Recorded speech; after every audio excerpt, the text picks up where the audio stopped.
Good morning. It's a beautiful May 25th, 2023.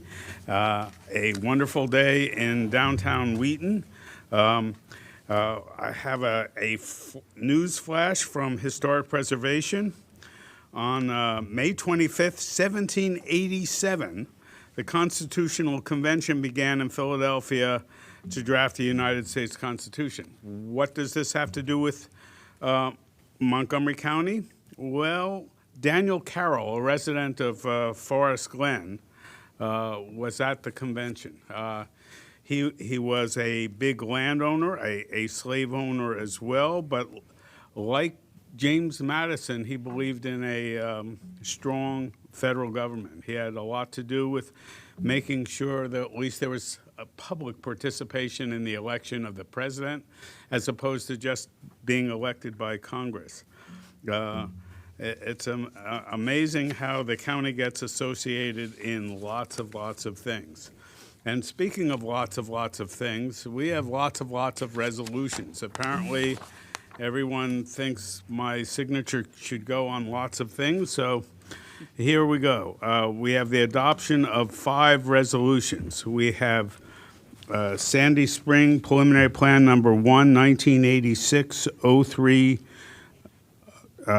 2B, Sandy Spring Museum Site Plan Amendment 8, 1986-01 10B, Chick-fil-A Site Plan Amendment 8, 2005-002F, the South Center's Preliminary Plan Amendment 1, 2016-008A, Broadmeadow Farm Preliminary Plan Amendment 1, 2013-015A. I entertain a motion to approve those resolutions. I'll move that we approve all 5 of those resolutions. Do I hear a second? I second that. Okay, we're ready. All those in favor say aye. Aye. Thank you. By the way, we have 4 members present. We expect Roberta Pinero to come in a minute or two, but we have a 4-0-0 vote. Now we have approval of minutes. We have the May 4th minutes, and 3 of us are eligible to vote on this. Do I hear a motion to approve those minutes? Move that we approve the minutes from May 4th. Do I hear a second? I second. Okay.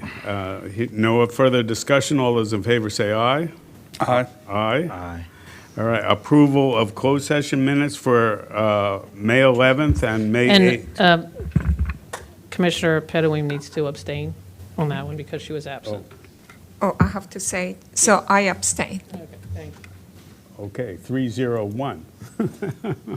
Well, she abstains on the On May May 4th. meeting minutes Yes. from Right. May 4th, Correct. but Right.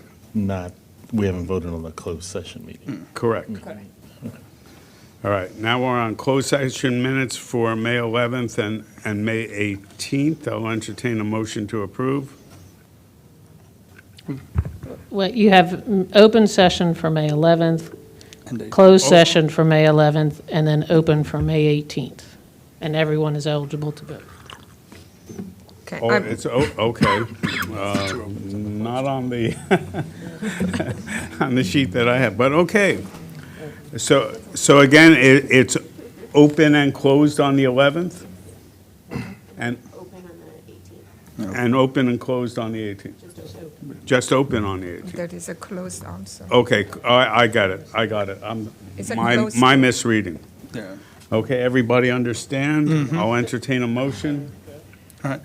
Can we approve them all 3 as a bulk? Yes, you can. All right, I move that we approve the open session meetings from May 11th and 18th minutes, and also the closed session minutes from May 11th. Do I And hear I a second? second that. Okay, excellent. All those in favor say aye. Aye. Aye. Aye. 4-0-0. Okay.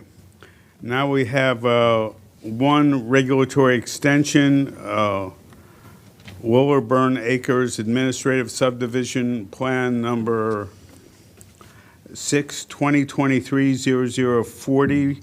This is their first extension. Do I hear a motion to approve the extension? I motion to approve the extension. I will second that. Okay, seeing no discussion, all those in favor say aye. Aye. Okay. We now have a roundtable discussion from the Parks Director or Deputy Director. Yeah, thank you. Good morning. Yes, Mike Riley is out of town today, so I'm filling in for him for just a few minutes to give you just a very brief update on some parks events and issues. But before I move through our slides, I did want to mention, as you all know, that the County Council is approving the operating budget and the capital, the CIP amendments this morning. As you know, the county executive had proposed a budget that would have reduced our funding request by almost half, about $4.3 million. And we were able to find some reductions. Understanding the county's fiscal situation, we understood the importance of identifying where we could cut. But fortunately, last week, the council took a straw vote on the reconciliation list and voted to restore over $1.4 million in funding to our tax-supported budget, which includes funding our contractual and debt service, our funding for maintenance for new parks, and funding for some program enhancements, including stewardship of the 27,000 acres of land that we hold in conservation, some more funding for expanding our capacity for park activation programming, and for our internship program, which is part of our efforts to increase workforce diversity. So we're very grateful for that and looking forward to the vote this morning. So moving on, I want to tell you about the Salsa in the Park event that we held recently. It was a two-night event. This was at Germantown Town Center Urban Park. On May 17th, they had a workshop. And approximately, I believe, like 100 people attended just the workshop. And the actual event itself on May 19th had approximately 350 attendees. So it was a very popular program on a beautiful night, people dancing and getting exercise and engaging with each other, which is exactly what our Parks Activation Program is intended to do. Acoustics and Ales is tonight at Flower Avenue Urban Park. And I do want to take the opportunity to mention that Flower Avenue Urban Park is one of the first parks we focused on as part of our Long Branch Parks Initiative, which is a concerted effort that we started a few years ago to focus on 9 parks in the Long Branch area holistically and make improvements using a variety of funding sources so that we could address the wide range of needs in the area. In Flower Avenue, we actually used some year-end funding a couple of years ago to make some fast improvements that had a significant impact, including new seating and tables, new seat walls, paint, and activation has been an important part of the Long Branch Parks Initiative. So this Acoustics and Ales program tonight, with this weather that we're having, I believe it's going to be very well attended. Acoustics and Ales is one of our most popular programs. Sometimes we have upwards of 800 to 1,000 people attend these events. So if you haven't been to one already, I encourage you to try it. And this is a great location. This park has been really adopted by the community surrounding it, and we have a lot of really well-attended events there. And now I want to tell you a little bit about a walkthrough that we had last week for our renovation of Hillendale Local Park. Hillendale Local Park's facility plan was first approved in 2015, but a few years later, because of spending affordability limits, we had to cut back on that project and find reductions where we could. It's a 24-acre park. We're adding a lot of important amenities that were needed there, including restrooms, a new picnic shelter facility, a playground, courts, a field, which we got to see last week during our walkthrough, had just been sprigged, which, if you don't know what that is, that's different from seeding a field. They actually plant little pieces of grass in the field, they water it, and then miraculously, a few weeks later, you have a grass field. So one of the things that I think we're proud of with this park is that in spite of the reductions we had to find, and subsequent to that, we had a pandemic, there were supply chain issues, inflation, and even so, because of the skill of our park development team, which, as you know, is led by Division Chief Andy Frank, we are delivering a high-quality park that we anticipate will open this fall. So stay tuned on that ribbon-cutting event. And here I just want to tell you a little bit about some of the upcoming events. In June, we have the Gene Lynch Urban Park opening. June 17th is Mudfest, which people love Mudfest. I myself have never participated, but maybe someone will be able to talk me into it one day. On June 19th, Director Riley had already shared with you we are participating in the Scotland Juneteenth Heritage Festival as partners. On June 20th, we are going to demo the building at South Silver Spring Urban Park, the old NTB battery site, which is across the street from Denizens. So that should be fun. We're going to take down a building so we can build a park. We have some Parks Playhouse series dates in June. And on Wednesday evenings, Brookside Gardens holds a Twilight concert series. So I encourage you all to attend as many of those events as you are able to, because they're pretty fun, and summer is a great time for programming in parks. And with that, I will take any questions if you have any. Thank you. Seeing no questions, the Hillendale Park is a great event. It will be past my tenure here, but I look forward to an invitation to come to the opening. We will absolutely make sure you get one. We look forward to seeing you there. It's a great routine for the park system. Seeing no questions, thank you very Well, much for your I report. just wanted that list of the event. I don't know if you could send it to us. Absolutely. It was very interesting. We could share it with our family and friends that they can come. And we can make sure that you're all signed up for our newsletters that announce all of those events so that you can regularly get updates on what we have going on. Yeah, that would be good. And as Jeff said, I was part of the Hill and Local Park, so I'm very much interested to Yes. see it when it is an opening. Absolutely. Yeah, thank you. Thank you. See lots of history. Okay. Do we have to wait to go to item 5? We do. See, we do.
Good morning. It's still May 25th, 2023 in downtown Wheaton, where it's sunny and a beautiful day.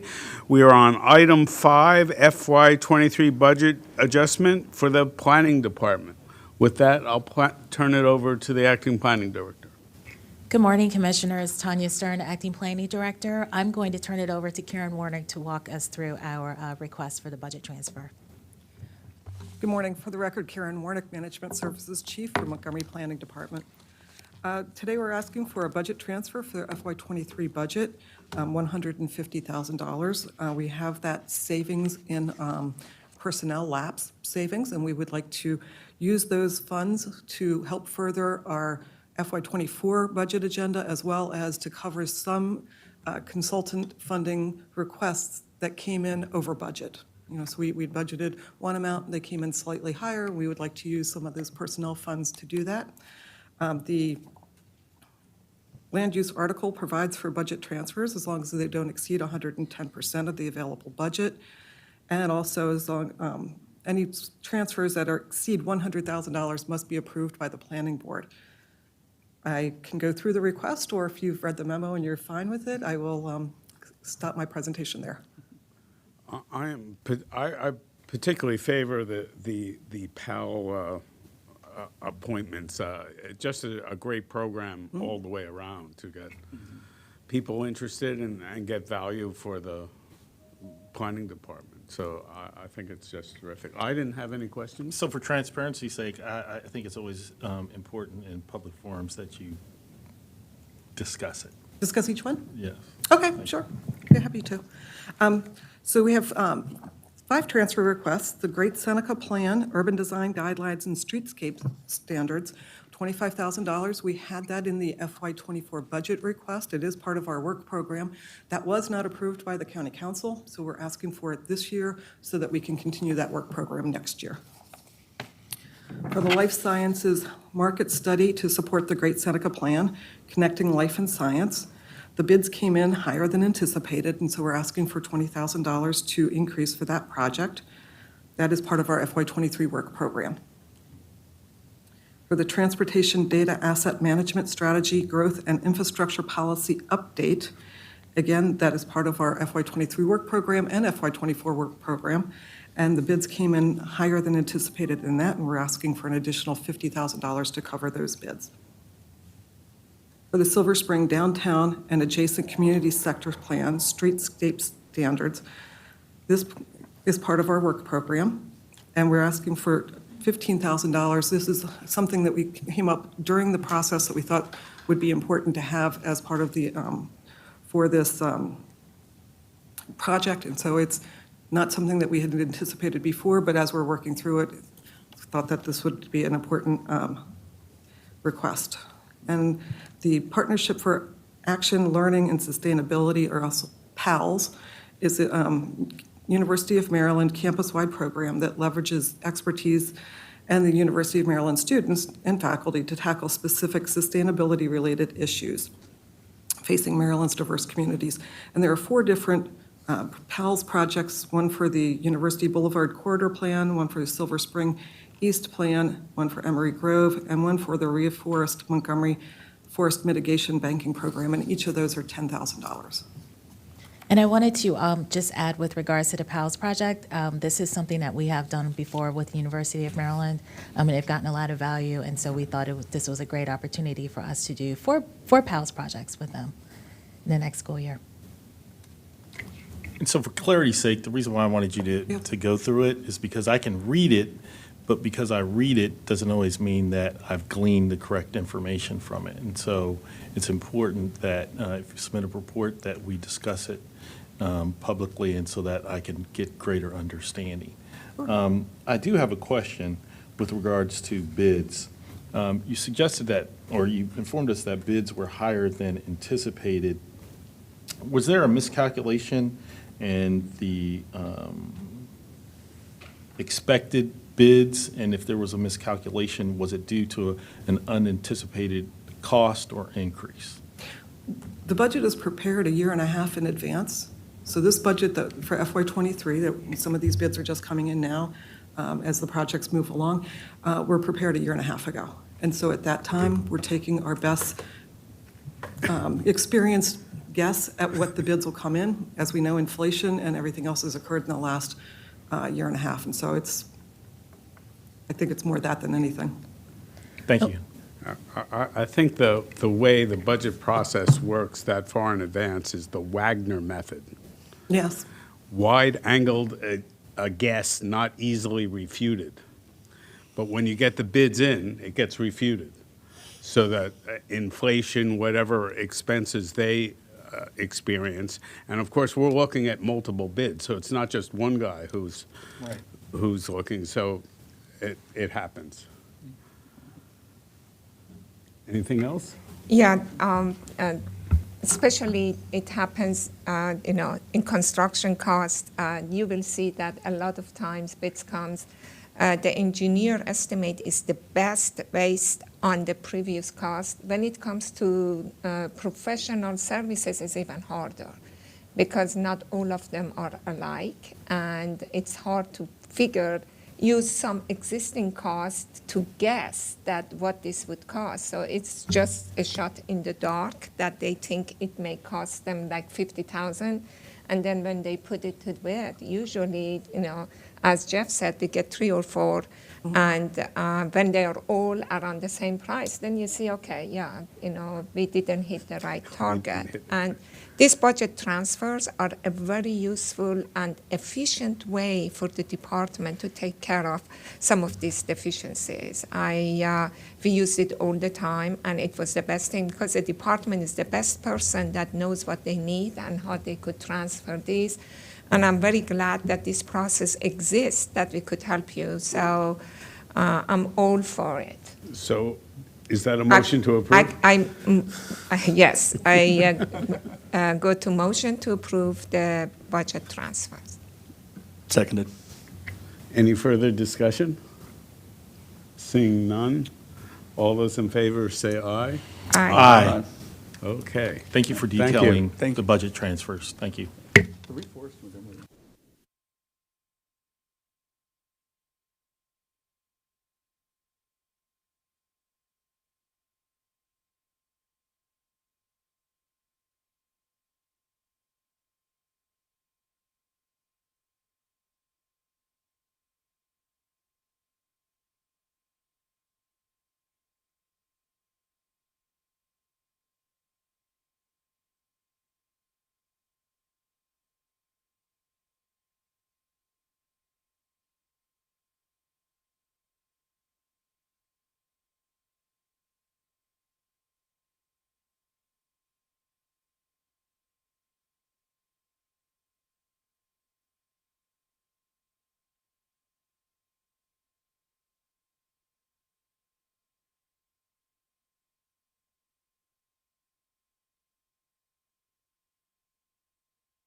Okay, it's May 25th, 2023. This is the Planning Board. We are on item 6, Bikeway Branding Project Briefing. With that, I'll turn it over to Jason. I'm going to start. David David. Ansbacher in the Countywide Planning and Policy Division. So we are here today to give you a briefing on the Bikeway Branding Project. In a moment, we're going to hear from our project manager, John Ryder, also in the Countywide Planning and Policy Division, and our consultant, Kathy Fromid from Guide Studios. But I'm going to just give a quick overview introduction. So this is a different type of project for the Countywide Planning and Policy Division, and is based on the premise that it's not enough to build a high-quality bikeway system and expect the masses to flock to it, but like any product out there, you have to market it, you have to sell it, you have to brand it. So you're going to hear about a number of strategies that the county can pursue to market the emerging bikeway network. Some of them the planning department can take on, others, other agencies, and maybe other stakeholders will need to take on. And there are some deliverables that you'll see that are a first step toward realizing this brand. And then John, I think, is going to go over some next steps. As a reminder, this is just a briefing to report on the status of this project that we've been working on for a little over a year now. There's no need for the planning board to take any action, but certainly any comments that you have, any thoughts, any discussion that you want to have around this is, of course, something that we can do. But I'm going to turn it over to John now. Good morning. This is my first time here in a long time, and definitely it was a different planning board the last time I was here. So I'm going to give a little background into this project. So for the record, my name's John Ryder. I'm also with Montgomery Planning, Countywide Policy and Planning Division. I'm here today to give some background into the Montgomery County Bikeway Branding Project. Joining us online is our consultant, Kathy Fromid, Guide Studio, who's then going to go into more detail into the project. So this project, the Bikeway Branding Project, was undertaken based on guidance found in the Montgomery County Bicycle Master Plan. That plan, which was adopted in 2018, creates a vision of an extensive network of well-planned, safe, and comfortable bicycle facilities throughout the county that will connect people to the places that they want to reach. Envisioning the need for a bikeway facility that could be truly called world-class, the plan calls for the creation of a new type of bikeway that were named breezeways. The plan also calls for the creation of a unique branding of the breezeway network to show that it is something special within the low-stress bikeway network. So some of the characteristics of breezeways that set them apart from the other low-stress bikeways within the network. Separation from motor vehicles and pedestrians where needed. Designed for faster travel speeds, including higher quality construction, surface materials, and maintenance practices. Minimum deviation along travel corridors and maximum protection at intersections. Street infrastructure such as lighting and signage that is cyclist appropriate in scale and placement. And finally, network-specific branding and wayfinding. So designed with bicycle commuters and long utilitarian trips in mind, the breezeway network is a subset of the county's more extensive low-stress bicycle network. Based on similar systems found in international locations such as London, Dubai, and the Netherlands, and domestic locations like Indianapolis and Milwaukee, the breezeway network takes the cycling experience to the next level by providing safe, separated routes where cyclists can worry less about the stress of traffic or finding themselves on a bikeway that is too constricted for comfortable movement. I often refer to the breezeway network as our bicycle interstate system, connecting the major destination centers across the county. Okay, so with that brief history in mind, I would like to briefly introduce the Bikeway Branding Project. So this project was a collaborative effort between Montgomery Planning, Montgomery County Department of Transportation, and our project consultant Guide Studio, with the goal of creating a cohesive brand identity for the bikeway and breezeway networks in order to enhance awareness of the bikeway system, create a sense of place along the routes, and drive interest in cycling as an irresistible transportation option. So over the past 15 months or so, we met with our stakeholder and steering committees to help define our target audience, create a brand identity, and throughout the wayfinding and signage design process. So with that, I will hand over things to Kathy, who will go into more detail on the Montgomery County Bikeway Branding Project. Kathy, all yours. Good morning, everyone. I do apologize to the clerk. It looks like I may need somebody to show the presentation that I sent you because it's only allowing me to show my desktop, unless you can actually see what is going on. We just see you if you're not seeing your screen, sharing your screen. Yeah, so you probably, like, what do you see now? We see a beautiful coast. That's what I'm afraid of. Let me see if I can. Assuming we're facing east, sunrise. And how about now? Still see the coast? Background, Still a coast.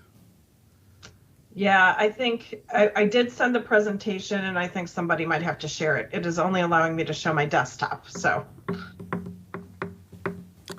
We have somebody. Kathy, we're going to try to share the presentation. Bear with us for a moment. Thank you. There we go. Okay. A sigh of relief. We send it for a reason. All right, proceed to you. proceed. Okay, if you want to move forward. So I know on the last slide, thank you everyone for allowing me to join you. It's been a pleasure working on this project with John and David over the last year. It has also been, it's actually it's exciting, but it's also a really challenging project. And, you know, they articulated in the beginning the value and importance of brand, and I'll go into that a little bit. But when you are creating these things, you know, we work with a lot of places and we tell them, you know, there was the statement, if you build it, they will come. That's not always the case.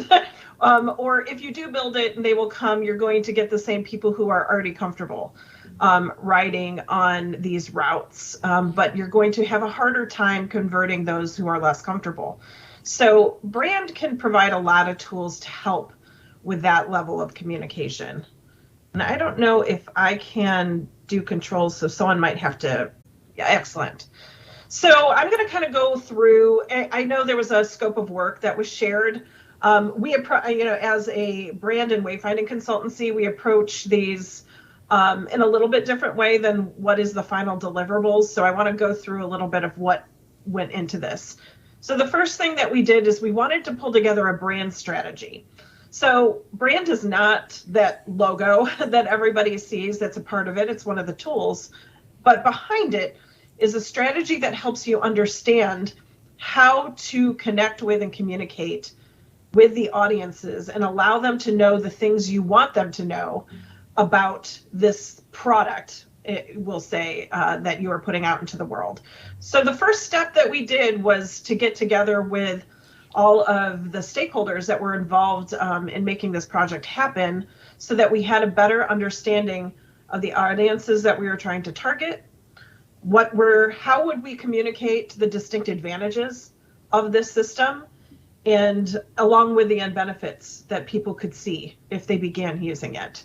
So this creates a brand architecture for this system so that it can be used in the appropriate way. You can move to the next slide.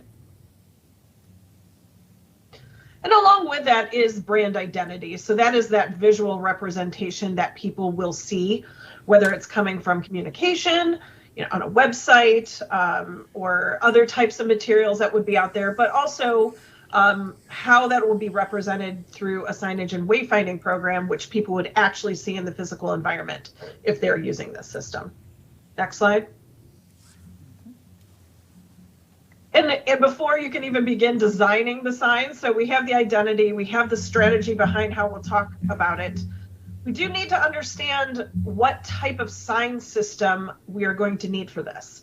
And we know that with any type of bike facility, there are guidelines around the type of signs. And these are the type of signs that you'll see in most cities and most communities that are supporting people biking on roadways or on trails.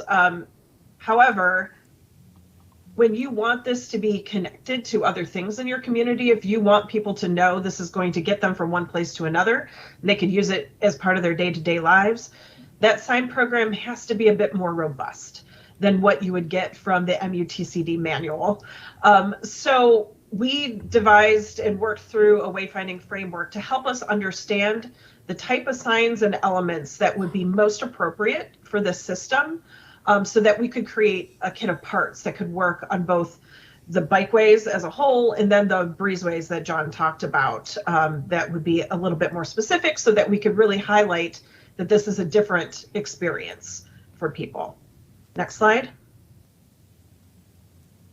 And so from, understanding your brand and having that identity in place and understanding what we need to do from a signage and wayfinding standpoint, we were able to pull together what we call the kit of parts of design. And so really this is actually a standard of design for sign types and other types of elements for the bikeway and breezeways facilities. And in this, it actually goes into a lot of detail, and it's set up in a way that you can go out now and actually begin implementing this sign program. So there is an entire system and a manual for its use that has been pulled together. Next slide. And so those guidelines are in place for both the use of the brand as well as the use of the signage and wayfinding program. And along with that, you need to have an action plan for how you move this forward. So there was also an implementation plan that was created to help understand what are the next steps that you'll need to take to get this program up and running, and to make sure that it's successful for you so that the investment that has been made in its development will be seen. Next slide. So why branding? So this is something I felt it was important to bring to the table again. Experience is how you define the products and services for any place. And obviously bike facilities are place oriented. And brand is that tool that defines how you market, you communicate, and you engage with your users. So when we started this project, when we were working through that brand strategy, it was important that we identify for the entire group what branding can do for this. So it would help you communicate and attract. So it would communicate the fact that it's safe. These systems are made to be direct connectors within the county that is meant to make you feel more comfortable, and that this would be an irresistible option for transportation in the area.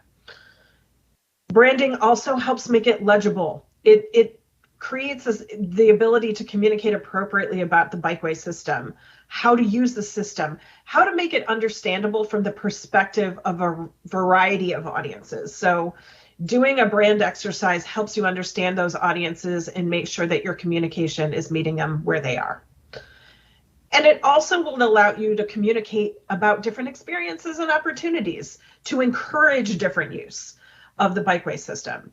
As I go through it, you'll understand from the different perspectives of the audiences, there's different ways that people will use the bikeway system, but we're not going to capture people who are unfamiliar if we don't have the appropriate way to communicate. This is all the things that branding can do for that. Next slide. So the goals that we established for this project early on with the stakeholder team is that we wanted the Montgomery County Bikeways brand to help elevate the narrative of bicycle infrastructure as something that invites all riders from all backgrounds to feel safe, secure, and welcome. It was also meant to create immediate recognition and understanding of the type of experience a user can expect from these facilities. The brand would also help with building awareness about bicycling as a competitive and irresistible transportation choice. Encourage casual recreational users to consider a healthier, sustainable, and budget-friendly transportation option, and also help the system steward clear communication about the benefits of its use as well as the ease of use. You can go to the next slide. And so, part of that strategy is setting a vision for that system. It was really important that this brand help communicate that this is an equitable system, that it is for all, and it is being used by all people for multiple purposes. That people have helped create and define the system within their own communities for uses that they need, and that communities feel complete and more accessible. It is also the vision that the bikeway system is connective, that the neighborhoods become more connected, connections between destinations become clearer, and people feel more connected to their community. And that it also provides a different perspective. I think anybody who has has biked on these type of facilities know that you can explore and see things in a very different way than you would from a vehicle. So this is also meant to create a different perspective of their communities and how they work and live and play, and also considering that idea of 15-minute living. Next slide. So I'm not going to go into a lot of detail on the target audiences, but target audiences are really important. And when we talk about target audiences, it doesn't mean that we're not talking to everybody, but it does mean that the messages are really focused on certain individuals because they are going to be the ones that are going to convert easiest. So for this exercise, for us to build the correct key messaging around this brand, we focused on the everyday users, and these are people who bike because they have to. These are the ones who would use it to get to work, to get to school, to get to shopping. And right now, they're probably doing it in some unsafe ways because there's not facilities out there that they're aware of that can allow them to make themselves feel more comfortable, but they're doing it because they have to. So they're somebody that we can easily reach to allow them to know these systems are being put in place for them. And then there's also the recreational users that we're focusing on. These are people who have some degree of comfort using their bikes for exercise and relaxation, but they may not do it often and they may never have considered it as part of their everyday life. These are another group that we can also reach in the early stages of this brand. Next slide. So, part of this is to understand what are the distinct advantages? What are we telling people that is going to help them feel more comfortable and understand that this is a system for them to use? So we have 4 distinct advantages that we've pulled together. These are going to convert into key messages. These are going to be part of the system of communication that's going to go out to those key audiences as this brand comes to life. So the first message was skip the traffic. The Montgomery County Bikeway system is extensive enough to get you to where you need to go. The network of breezeways and local neighborhood greenways offers hundreds of routes that lead to every corner of the county and beyond. The next message is safety first. Biking can seem a bit scary, but the Montgomery County Bikeway system makes the experience safe and easy. Hundreds of miles of protected bike paths and lanes offer riders peace of mind. And when you do have to venture into the streets, route markings and prompts to drivers let vehicle traffic know who's the boss. Next slide. Enjoy your journey. Everything flashes by in an instant when you're in the car, but a journey by bike allows you to really take in everything Montgomery County has to offer. You'll get a better appreciation for your rolling topography, picturesque scenery, natural wonders, and of course our diverse and fun urban centers. And the last message is that this is for you. For those who rely on bikes to manage the needs of everyday life, the Bikeway system has your back. We want to ensure that you have safe routes to school, work, and everything in between. Our system is built for you in mind so that you have confidence to navigate life with comfort and ease. Next slide. And as part of that strategy, that all comes together in what we call positioning statement. And positioning statements are internal statements, but they are the stepping stone to external communication. But these internal statements are important because any of the organizations who will be stewarding this project forward and ensuring that the bikeway system all gets into place, they all need to be on the same page about what the system is so that the actions that they take moving forward can serve the purpose of the bikeway system. So the positioning statement that was created is the Montgomery County Bikeway System is an extensive network of well-planned, safe, and comfortable bike facilities that create an equitable transportation experience. This network connects people to jobs, schools, shopping, dining, and recreation opportunities while elevating the personal and economic health of our residents and communities. Next slide. So once we have that strategy in place, it makes it a lot easier for us to move into the thing that is going to be the most recognizable element for anybody who is looking at communications from the bikeway system or about the bikeway system, or looking for signs and other elements to alert them that they are on the system. So this is a countywide network, and this logo is what was created to identify this system in particular. Next slide. We also established some naming conventions for how you will talk about it. So the formal name is the Montgomery County Bikeway System, talking about the whole system. There's some informal shorthands you can use, so Montgomery County Bikeways or Montgomery Bikeways. Next slide. There is also, a breakup of route classification logos. So there is the bikeways. So these are going to be, your comfortable and safe routes that have been identified throughout the system, and that would be identified through this green logo and mark that says bikeways. But there's also that interstate system that John talked about, the breezeway system, and we wanted to make sure that there was an identifier that would alert people to that part of the system as well, but that they felt like they belonged together. Next slide. And once that identity and those elements were established, it allowed us to create that kit of parts for the system. So anything that is in green is really going to be on a bikeway route. So there's a variety of sign types because there's not one sign that can do the job of everything. And that is one of the things that we see in even in some of the in MUTCD and in how they define what you do. Everything looks the same, and it looks the same in every city. So this is really helping to identify these specific routes for them. And there's sign types such as a kiosk that can have directional maps, can help you understand where you are and where you can connect to things within your community and in other routes. There are directional signs that are going to help you understand not only additional connection points for the route that you're on, but to other places that you can go. So where you want to get off. So this is sort of your off-ramp information. Trailblazers to let you know you're still on the route. Amenity and service signs.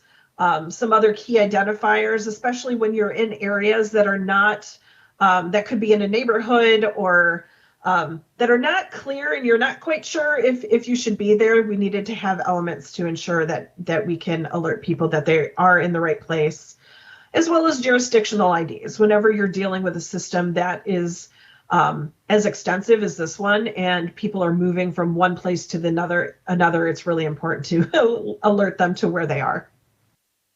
Next slide. And again, when it moves to the breezeway, the color shifts, the messaging shifts, so that you can know when you are on a different type of facility. But you might see, when this is out in the world, you might actually see directions to a regular bikeway route, even when you're on a breezeway or vice versa. Next slide. And so all of these, this is a lot that went into creating these pieces, parts, the brand identity as well as the sign program. So it's important that we create instructional manuals for how to use these things. So there is a brand style guide for how to use the visual elements of this brand. Next slide. And there's also a standards manual for the sign program that shows you how these need to be built, what are the different components of the sign program, how they should be used, so that it can and the reason for all of this is that you want things to remain visually consistent, because that's the only way a visual brand actually works, is if you're using those same visual elements consistently and people are seeing them over and over. And that is how you build trust, and that is how you build understanding, so that they know they're in the right place at the right time. Next slide. So the other piece to this was pulling together implementation recommendations for the system, because it's all great to do all this work to develop your brand and understand that strategy behind the brand and build this kit of parts for the sign program so that you can use, but now you got to use it. So the implementation plan and recommendations is a mix of a lot of things. So it's a mix of communication planning and marketing, and also making sure that you're actually getting the system put in place. Next slide. So the implementation recommendations are a way to touch back to that strategy. So it was important that we looked at those goals and objectives that we established early on to make sure that the recommendations we made to move forward were going to help you achieve these goals when you begin using the system. Next slide. So one of the first ones that we're recommending, and this is something that we've actually done with another organization here in Ohio, but we did make the recommendation to create a Montgomery County Bikeways Coalition. And this would be a coalition of a variety of different entities who are committing to support the system in a variety of ways. You're supporting it from ensuring that you have great experiences that you're trying to have people connect to, or you're committed to helping communicate and market the system within your own community or your own organization. We worked with the Miami Conservancy District in Southwest Ohio, who stewarded the Great Miami Riverway project. And the Great Miami Riverway is 99 miles of paved and water trails that extend from Hamilton, Ohio, all the way up to Sydney and cross through the Dayton area along the Great Miami River. And that organization, the Conservancy District, was the one who initiated the project, but they also realized that they could not be responsible for the marketing and communications all on their own. And they really needed the support from a variety of different organizations to help them implement sign program, market, communicate, consider the type of events and amenities that were within each of these communities that these trails connected to, so that they could create a broader experience. So this is one of the recommendations that we are making as well. So it's a big ask and it's a big consideration, but it has proved to be very successful for the Great Miami Riverway. Next slide. Develop a communications plan. So there's a variety of tools that are found in your brand strategy and in your brand identity system, but they need to be put into action. So this communications plan will help to clarify that messaging and understand where that messaging is going out to. So that would be our next recommendation. So now you have that foundation of what the Montgomery County Bikeways is. Now it's time to understand where this messaging is going to go out to. Next slide. Establish a brand champion program. So the brand champion program is sort of connected to actually the last two. So if we're saying build a coalition, have a communications plan, this brand champion program is the toolkit that we are giving the different stakeholders and stewards of the bikeway system. So the communities where the system lives, they are going to need the information and materials to help communicate about the system. So building this champions program allows them to get updated information on what is going on, when new parts of the system are coming online, how they can talk about it within their communities, how they can create more ambassadors, perhaps through school systems and through employment systems. But the Brand Champion program actually gives the tools in place so that they can do their jobs and help champion this forward. Next slide. Build a brand management plan and process. This is a recommendation that we give any of our, almost all of our brand clients are government entities. So we work with a lot of municipalities and downtowns and districts and other parks and trail systems. You can't do this work well if you don't have a really great way to manage your brand and have processes in place for how you use it. So this is something that we recommend for any entity. So once you identify who is going to be responsible for this brand, they have to have a way to control how it's being used, control who is using it and how it's going out, and monitoring how it's being reproduced for different things. So this is just a general recommendation we make for everybody. Next slide. Create content to tell the Bikeways story. So when it comes to marketing and promotion, most people are going to listen to others, not necessarily to you. So if those key messages that we put up there, if they are only coming from your organization, some people will listen to it, sure, but you're going to have broader reach if you can get stories about those distinct advantages coming from others in your community. So that's what we mean by creating content. And making sure that that people in the community who have used this system can talk about how great it is for them and how much it helps them, and that they can talk about those things that you've identified as your distinct advantages for the system. That is going to have a much far reach. This is a big ask for organizations who maybe don't necessarily do a lot of content development, but there are some easier ways. And if you have a good communications plan built, you can build that into the process. Next slide. Establish a Montgomery County Bikeways website. This is another, if you want a place for people to go to help them understand, is this safe? How do I use it? Where can I pick it up? What can and can I not do on this system? You need to have an information hub that people can easily find. And we know that a lot of times these type of projects, the information about them can get buried on a county or a city's website. And that's not going to make it easier or usable for others. So our recommendation is that you do make a dedicated site specifically for this system. Next slide. Also, social media policy and guidelines. Again, all of these things are interconnected and they connect back to that communications plan. Social media is just the route that almost everybody is using to get information out quickly to the masses.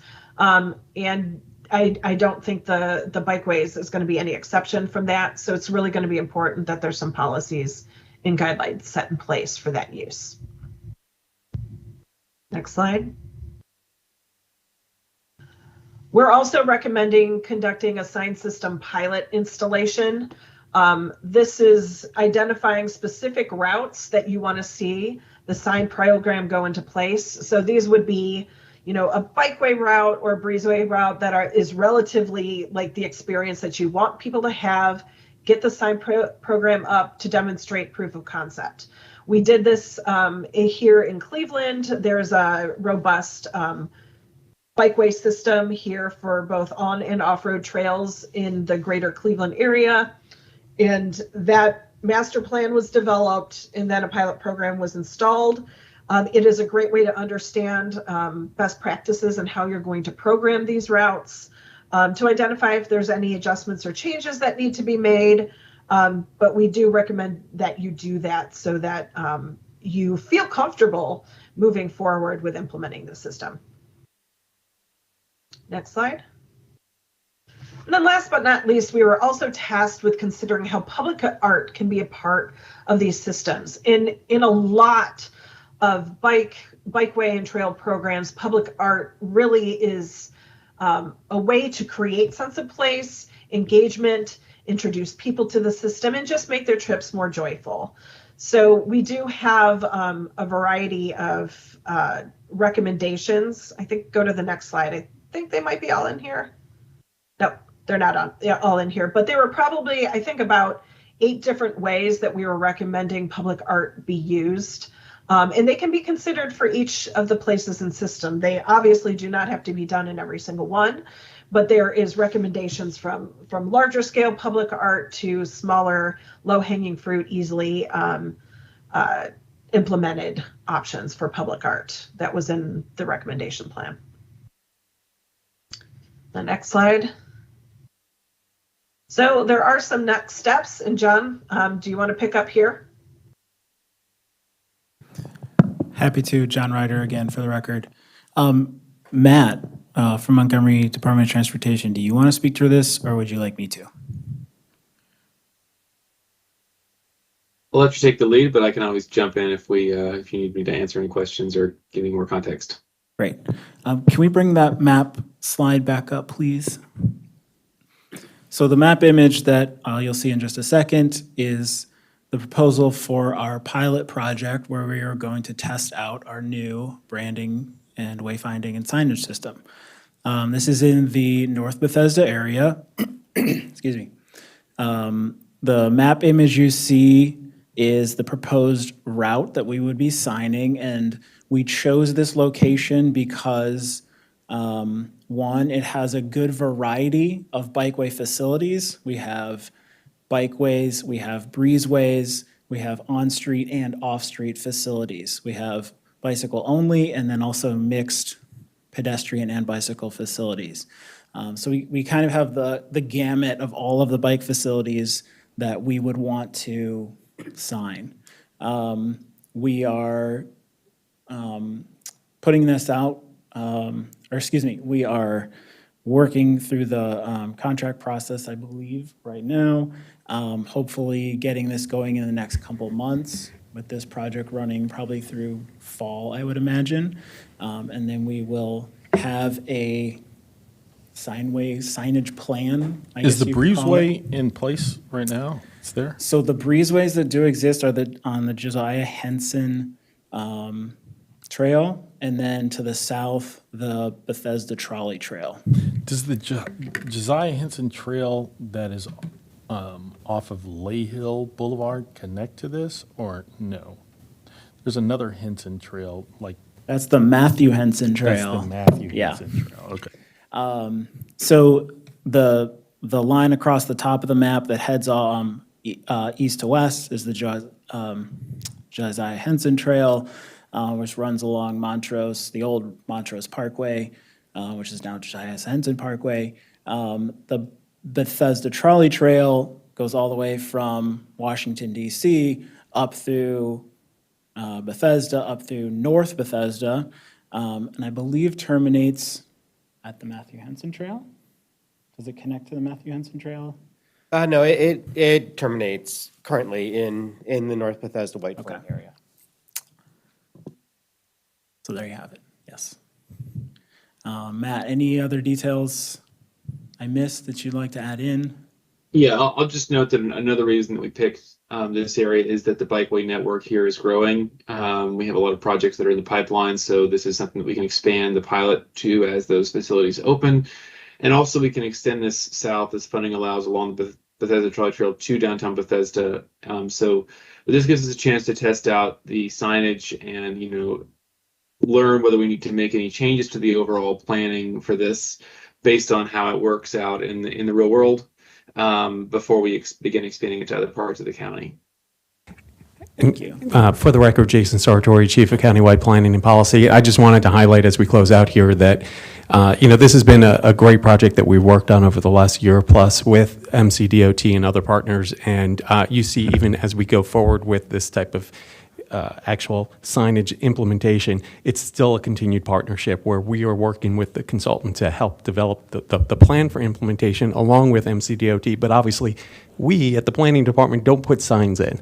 The Department of Transportation does, and so they'll be the ones actually producing the signs and getting them put in place. And so it's just this continued partnership with them, and it's been something I think that we've really enjoyed being able to partner with. I have a question because, first of all, it's a wonderful project. I totally understand and support it, but I have a few questions because, number one, Parks Department had a program similar to this that, I think it took a long time because we started creating the brand and thought that we're going to do the signage, and the more that we went into it, it was more and more and more, and it ended up to be about a 300 page. It was park signage standard and operation manuals for trails, and that include bikeways. So the Parks Department came up with that, and then they started to implement it. And they did a pilot, and I think it was done on the Beach Drive and Rock Creek Trail. I think the first one that we started was Rock Creek Trail. So how is that coming into with this one? Because from people point of view, there is no distinction who owns what. Bikeways are bikeways and trails are trails. And I'm wondering that, are these branding includes, pedestrian going to go there as well. It's not just a bikeway. And we don't have just a bikeway only, correct? We have trails and Let bikeways. Steph have your first question on the parks Yeah. and then go on. Yeah. John Ryder for the record. I think to answer the first part of your question, the way that we designed this system, it was hoped that it would be adopted countywide. So we had, the cities of Gaithersburg, Rockville, Tacoma Park in our steering committees. They have jurisdiction of what kind of signs they want to design. But the hope was that, whether you were in Gaithersburg, Tacoma Park, downtown Silver Spring, Damascus, if you saw that green cog or that cranberry cog, you would have a very clear distinction of what kind of experience you would have while traveling on the bikeway system or the breezeway system. We also realized that our breezeways connect outside of the county. A lot of our trails, whether it's the Capitol Crescent Trail, the Metropolitan Branch Trail, those go into DC. Again, DC already has logoing for those trails. So we wanted to make sure that this system could be used in parallel with other branding types. So if you're traveling along the MBT in downtown Silver Spring, Tacoma Park into Washington, DC, even though the sign changes at the border, we would hope that there would be, a sign that says, "Welcome to Washington, DC," has our breezeway logo and that MBT logo, so that as you travel out of the district, you understand that the experience of the bikeway system is going to continue. That should also work with the Montgomery Parks wayfinding system on the Park Trails network. So even though the signing changes as you travel along any of these routes, the experience should be the same, and the signage should convey that to the user. So if I can translate, you're going to have a top line logo on the park standard sign. That would be up to Parks. That would be up to You haven't Parks. coordinated with Parks? Parks on this? Department was a big part of the stakeholder group. They're very supportive of this effort. They do want to maintain the system that they put together. Yeah, it was just brand new, and Right. a lot of money was spent on that. But as John's saying, they can work together. If the Parks Department is amenable to it, I think that the bikeway branding can extend into the park system, or the parks can extend outward. But they were designed to work together with parks heavily involved. Yeah, and David, can I answer real quick? Yes. This is Kathy Fromet for the record. This is not an unusual issue for any system that is large and as extensive as this one is, that is reaching into other communities and other parks and other trail systems. And so that management, and you're absolutely correct, people don't care necessarily for what the brand is. But brand helps signal things. Okay, so while this is a brand, it's really a signalization that you are on a specific network or a specific route that is meant to have a certain quality. But that doesn't supersede the fact that you might be entering into a park system where that trail still lives. So we often say when you have these connective systems, they have the job of getting people to the front door. So, if you're, coming up to a park or connecting to a trail that's going in through the park system, it is meant to say, okay, you're on, this breezeway. And then there should be information from your park system that says you're entering into this area. And then the breezeway system should still be there, but it does become secondary to the park system. But this is really meant to be connected throughout the county and beyond, as John mentioned, but it is built to be flexible in that way so that the hierarchy of information in terms of helping people identify and understand where they are and what part of the system they're in is meant to be flexible with other areas and other sign programs. Thank you. Commissioner Pedowing, any other questions? the other question that I had was in regard to the language of colors, okay? I like the cranberry, but colors have their own language. And, when the breeze, I'm just curious because you said that's not a standard. When you come from the comfort of green to blue to, red, it sort of gives you the opposite kind of feeling that you're going from somewhere that is more comfortable to something that is a little bit more uncomfortable. Cautionary. So I'm wondering that why is this reverse? I love the color. It's just that I think that when you go to the red or that kind of more progressive color, it sort of is less ease and more ease is in blue and green. At least that's how general public. I'm one of the general public think about. So just questioning that. Kathy, do you want to take that? Sure. So, there's a few reasons why that type of color was suggested for this. One, we did want it to stand out much differently because the breezeway system is meant to be different. It is also meant to be I would call it the highway system of the bikeway trails. Is that a good way to talk about it, John? Sort of that interstate, you're moving, it's a little faster pace. So it is a more energetic color, but the facilities itself, the environment you're in is much more comfortable. Now, when you're on the bikeway system, there's a variety of facilities that you might be on, including sharing roadway with other vehicles. So the green color can be a little bit more comfortable and more soothing, even if the environment isn't quite there. So they kind of work in concert. So I do understand what you're saying, but there was a method to the madness in terms of selecting that color. Okay. I got it. And if I could just jump in, this is Matt Johnson. I didn't do the for the record thing earlier, but Matt Johnson, Bikeways coordinator with MCDOT. We also are limited in what we can do based on the manual on uniform traffic control devices. So, for example, maybe we'd prefer the breezeways to be green and the regular bikeways to be cranberry. But the issue is that we have green signs everywhere in the environment because the guide signs are green in the manual. So we can't go and say, well, all those exit signs on 270 should be a different color so that the bikeway signs stand out. Like those are going to be green, right? Those have to stay green. So if we want something distinctive, it can't be green. And I understand the point that you're making, Commissioner. But I don't think that people are going to associate the cranberry with a danger color when they see the facilities that we're building. These will be the highest quality facilities in the county, perhaps in the region as well.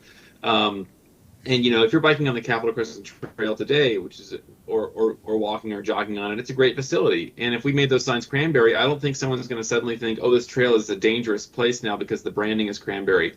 The trail is the same as it was before. It's a beautiful trail, lots of foliage, nice wide path, lots of people on it. So I think this is a pretty minor part of the overall experience, but I think it's important because it helps to call attention to this, and it will stand out in that sea of other green and white signs that exist out there in the environment. You won't see any other cranberry signs. And I won't Anywhere this sign, else. this Yeah. color is not reserved in the manual, so that's one reason we could Oh, use okay. it. Well, that makes very much sense. I have one last question, and Please. that is in regard the maintenance and operation and the funding, because this is a huge project, and I appreciate what Catherine has talked about, all those implementation strategies. Do you have any funding? And if the funding, because you are not the implementer, is it going to be DOT? Is it going to be in the DOT CIP? If you don't do that, it's not going to happen. And I'd like to see this to happen. Right, exactly. And I'd like to ask Matt to respond to that. Yes, we're aware that this is a major undertaking, and we are still working out exactly how this network will get built over time. The good news is we don't have to brand the entire county all at once, because that would be a huge undertaking to do all at once. The way we really see this network taking shape is that as capital projects are built, we include the signage in those projects. So, for example, you will not the commissioners who are currently on the board, but the previous board heard about the Fenton Street cycle track a couple months ago, and I'm the project manager for that project as well. And we would likely install some of these signages as part of the Fenton Street cycle track, right? It's not going to be the whole network, but it'll be, we'll be installing it along that new facility as it, as it is developed. Over time, that means we'll start having gaps where we have this piece gets built. The Fenton Street is part of the Mid-County Breezeway, and then Amherst Avenue, which I think you're about to have a manager referral hearing on, or may have recently had, is also part of that same project up in Wheaton.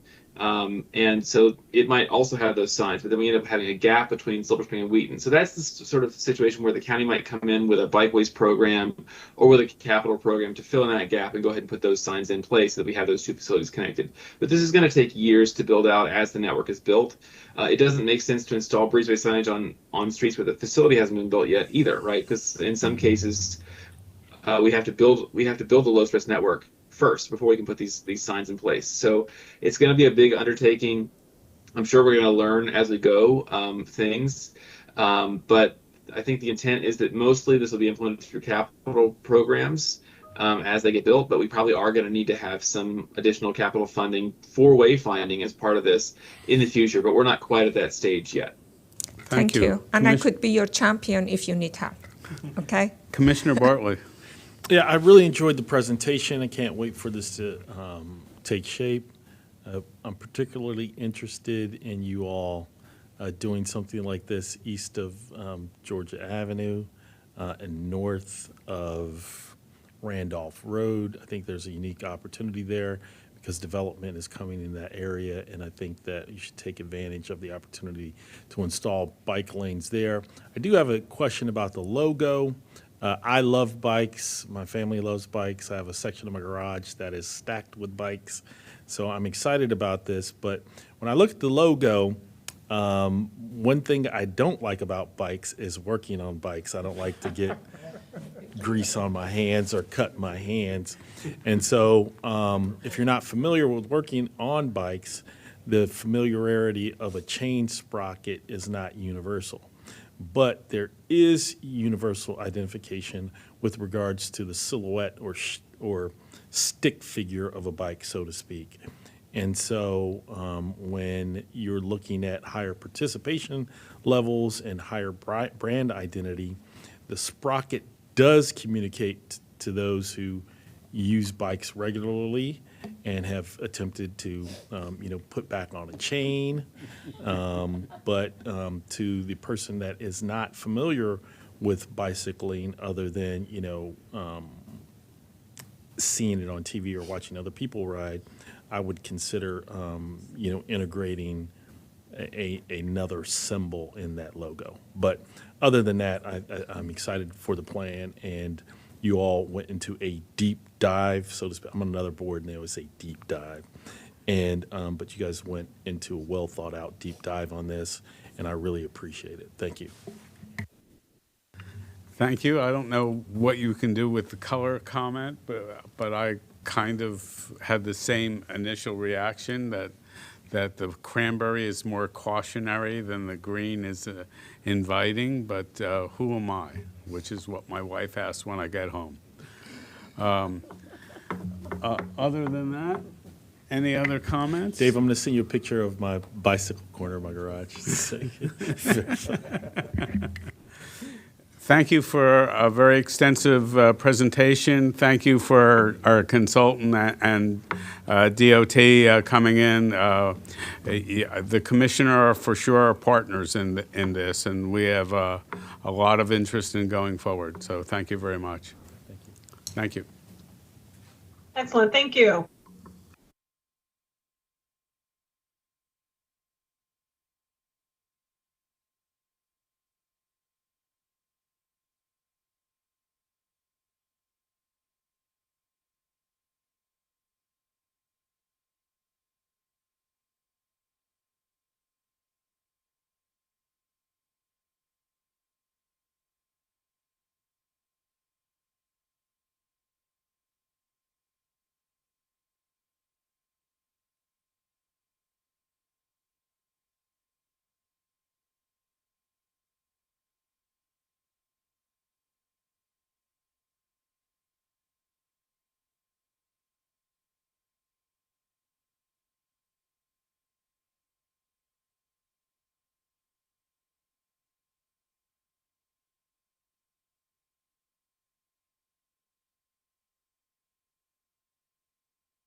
It's May 25th, 2023. We are at the Planning Board on item 7, Local Government Annual Reporting to the Maryland Department of Planning.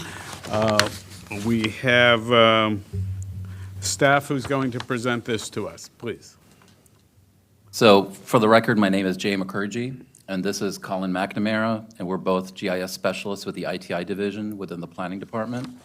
We're here to present the Local Jurisdiction Annual Report for the Maryland Department of Planning for calendar year 2022 and ask for your approval to transmit the report to the County Council and to MDP.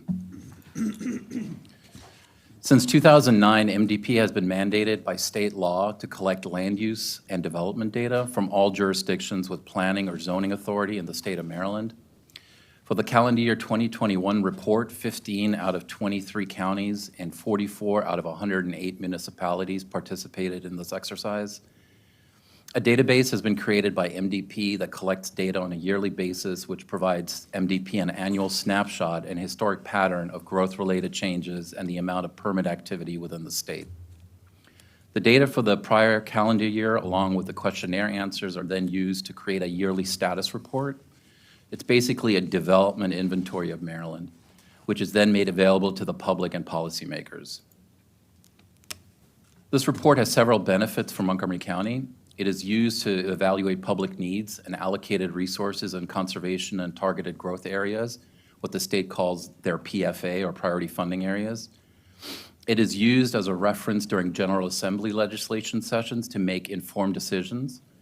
It's used to identify topics for comprehensive plan updates, and it is also used to review grant requests.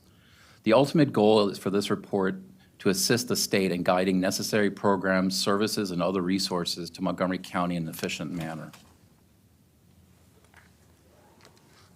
Our role at the Planning Department is to collect data from various sources, analyze, and then map the data. We also fill out a questionnaire. The data is collected from our in-house data sources, such as our parcel file, the Hansen Development Tracking System, and our zoning maps. But we also collect data from external agencies like DPS, MCPS, MCDOT, SHA, and from Data Montgomery, the county's open data portal. The narrative portions of the report are answered by staff from our countywide planning and policy division. In addition to providing MDP with the report, we upload GIS data resulting from our different analyses to MDP's servers, who then use our data for their own statewide analysis. The questionnaire sent to us by MDP contains 5 categories, all pertaining to land use patterns and development. MDP's main emphasis is the locational relationship between these 5 subject matters and the state's priority funding area. This helps the state guide them on whether they need to make any adjustments to the PFA boundary, which they consider their true investment area for the state. Now I'm going to hand off to Colin to illustrate some of the results for calendar year 2022.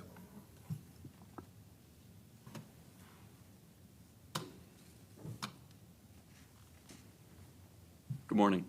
Good morning. For the record, my name is Colin McNamara with ITI, and next I'm going to go over some highlights included in the annual report for calendar year 2022. First, we mapped our master plans. In 2022, the department completed 1 site-specific master plan, while 5 more area plans were in progress.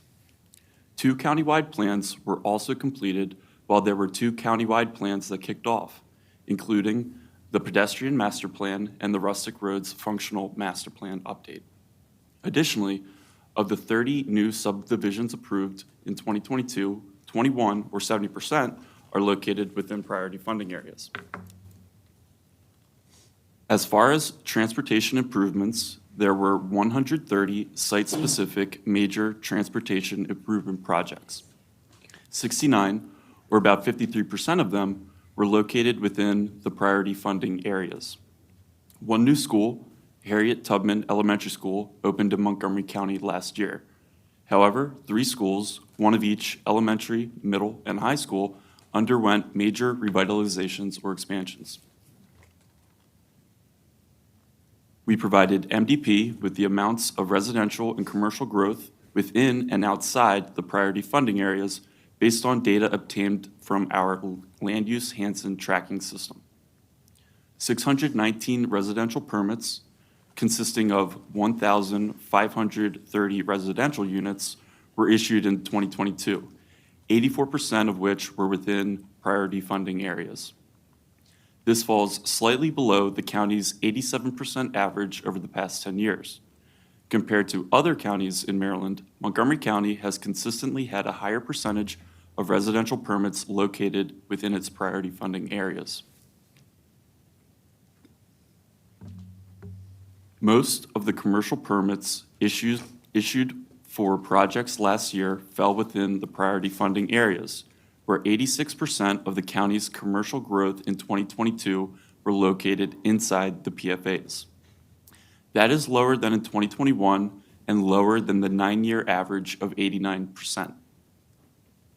As with residential permits, the average of Montgomery County's commercial square footages approved are more concentrated in the PFAs compared to other jurisdictions within the state of Maryland, though there's quite a bit of variability from year to year.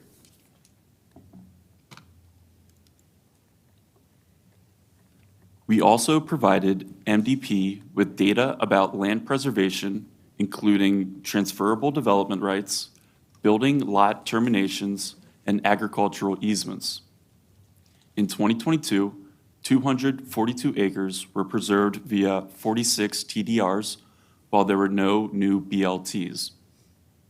Additionally, there were 53 forest conservation easements totaling 83 acres.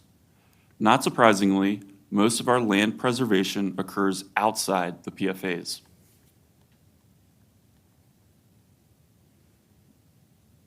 The Montgomery Parks Department purchased 12 new parks and preserved 567 acres in 2022. Generally, statewide, there has been a steady decrease in land preservation over time. However, Montgomery County does account for a major share of land preservation statewide, representing anywhere between 8 to 47% of all new land preserved in Maryland for any given year. Next, we provided land use statistics.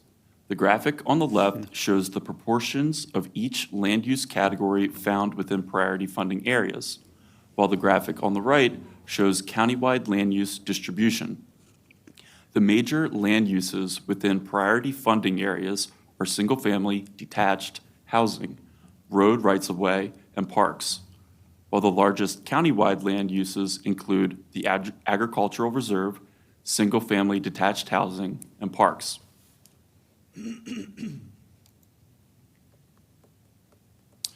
As shown in this line plot, county land uses have remained relatively static from year to year. Exceptions are for parkland, which has trended slightly up, and vacant land, which has trended down. The graphic on the right shows how, compared to Maryland overall, Montgomery County holds a higher share of residential land uses within the priority funding areas by both land area and the number of parcels compared to the rest of Maryland.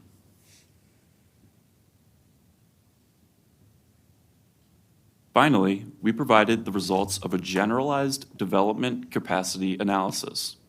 Parcels with capacity must be residentially zoned, vacant, or parcels with redevelopment potential and not located in an environmentally sensitive area or HOA. 89% of the parcels meeting those criteria are located within the PFA. Compared to 2018, the number and acres of parcels with development capacity have gone down, while the actual unit capacity has gone up. An explanation could be that parcels that do have capacity also have higher units per acre thresholds or density than the parcels did in 2018. Now back to Jay to discuss next steps.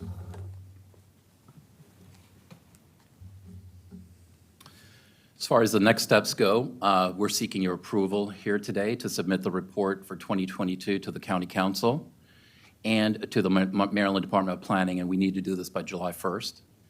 Subsequently, the data and maps will be uploaded to MDP servers, allowing the state to create their own end-of-the-year analysis and reports for calendar year 2022. So, thank you.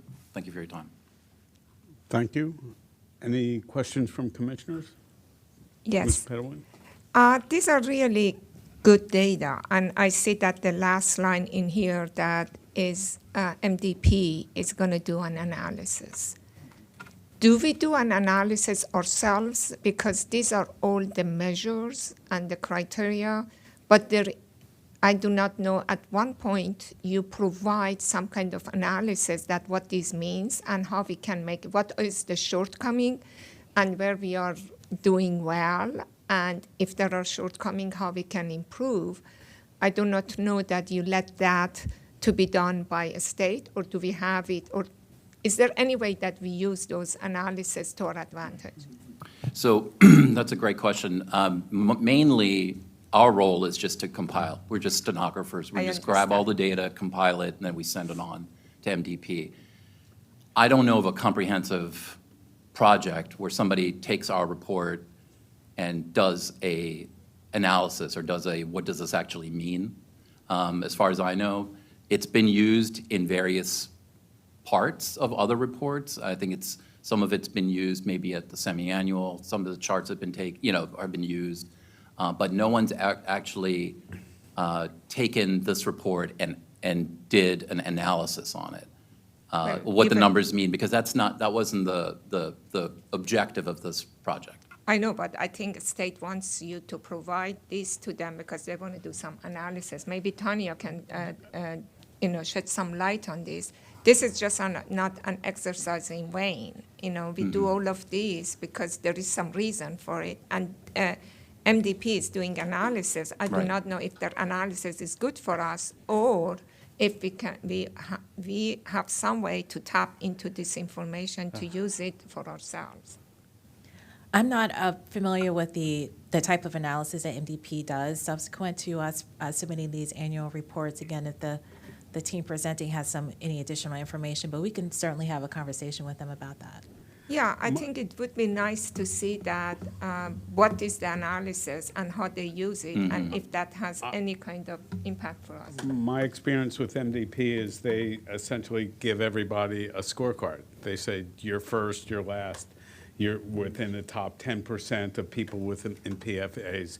That is the only type of analysis they give. They aren't directive. And essentially, this all means we're accomplishing our general plan, which essentially we had a PFA before the state had a PFA, and said we want to put our eggs in a more down county corridor basket than develop outside the area. So it's sort of a report card kind of thing. If it were off base, we would see it and say, we really should redo the Fairland plan because it's Yeah. too low density. We would say something that if we needed a major change, remember, this is enormous change of direction if it went forward. But we do master plans all the time. If this led us to an idea that we're doing something or should do something differently, we would take action on it. The good thing is that it gives us a report card, okay? It's what? We get a report card. If Right. we have a report card comparing with the other counties and see where we're standing, we could look at those other counties to see how they are having a higher report cards or what it is, or somehow. I was just wondering that rather than just being an exercise of pushing the number, we take advantage of the report card and see that what those things means for us and how can we get better. That's it. If I can just add, just for the board's knowledge, MDP reviews our draft master plans. And provide comments. They were very plugged in as we worked on Thrive Montgomery 2050, as well as several of our more recent master plans that are going through the board process now. And so we already have an idea of whether or not they have any feedback with regards to the direction of those plans. And again, it's my observation is that they're not directive. It's more, excuse me, they want to make sure that our master plans are, meet the state's requirements in terms of what's included in comprehensive plans, and also helps to implement the 12 planning visions for the state. And that's pretty much the perspective I think that they're looking for. But they always appreciate the opportunity to be plugged in, as we're developing our master plans. Commissioner Bartlett. So I was looking through the report, and last night I kept looking for the definition of PFA in the report. And so, and I even went so far as to do Control F find and typed in PFA, and the only thing that came up was PFA. Okay, So it'd be that's a helpful for me good to suggestion. know I'll exactly make what sure to add PFA. that to the report. So what is a PFA? Thanks. It's just a priority funding area that the state uses to allocate their resources. It's something that I think, and I'm sure Jeff would know more than me, but it was something that became formal in 1997, I believe. Yes. And informal before that in the early 90s. But it was a smart growth initiative, and just to make sure that the funds that they're allocating are being spent wisely. Thank you. And to some extent, it's a measure of zoning density as well. You know, it's where you have your intense development. And Mr. Mukherjee, I appreciated working with you for forever, and I'll miss your briefings in the future. Thanks. Anything else? No? Can I have a motion to approve the report to send on? Yeah. Move that we approve the report and send it to the NDP. A second. With the amendment of putting in PFAs. It's on the top. It's on the top of page 1 above table 1. Maybe I'm the only one that didn't know. I don't want to criticize my fellow commissioners. It's on the top of page 1 on table 1. Oh, okay. Priority funding area. Well, I Googled it. I should tell. I admit that I said, okay, but it's PFA, and I tried to Google it. But that's my handicap. I don't understand, acronyms. I have to, and I cannot retain it. I forget. I keep forgetting, So we have a motion on the floor. The only further discussion I have is that my problem with acronyms is I can't spell. But that's a whole nother thing. We have a motion on the floor. No further discussion. All those in favor say aye. Aye. Aye. All right, 5-0. Thank you very much.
Good morning. It's May 25th, 2023, Planning Board session. We're on item 8, Fairland Briggs Cheney Master Plan Work Session number 2.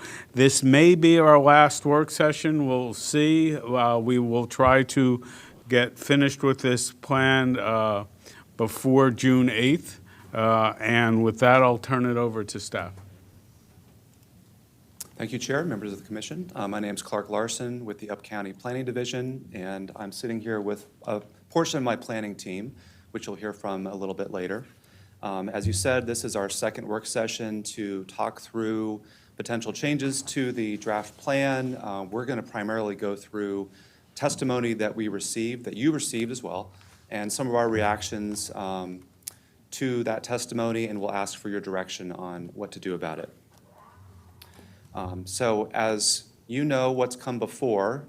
We released the public hearing draft for comment on March 30th. That was following your review and approval to release that plan. A public hearing was held on May 4th. During that public record time, we were receiving written and oral comments, oral at that public hearing. We also held a series of driving tours with you and separate occasions, and on the screen is the schedule for that. And so that was our chance to give you an on-the-ground look at the area and think about areas of the plan that you might want to think about and discuss at these work sessions. We held a work session last week, May 18th, primarily on topics that we're not covering today. So everything other than land use and transportation essentially was covered last time. And today is a second work session where we're going to focus on those topics I just named. And subject to your comfort level, we may not need a June 1st work session that's scheduled. We'll just see where we end up. So our upcoming schedule, as I mentioned, we will be asking you to consider approving the planning board draft at the end of this meeting. We'll then be able to incorporate revisions to the plan per your direction. And with the chair's review, finally deciding to transmit the plan to the county council, hopefully before June 8th, which I believe is your last day in the office. It's my last day in the seat. I'm technically on till June 24th. I understand. I'm sorry, June 14th. Okay, yes.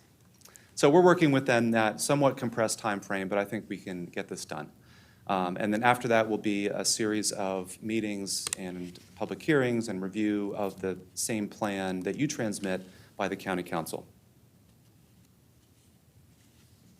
So today we'll be focusing on land use and design section, testimony we received on that chapter, as well as transportation.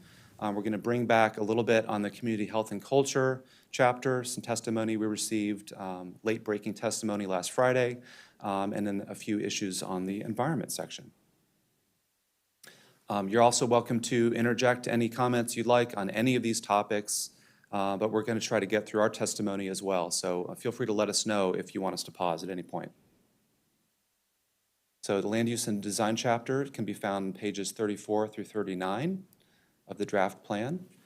And I'll get right into summarizing the testimony that we received, primarily that we thought warranted discussion. There's a number of supportive comments, testimony that we didn't think needed discussion, but is provided in your attachment in our summary matrix, of course, in the original form in the written testimony attachments.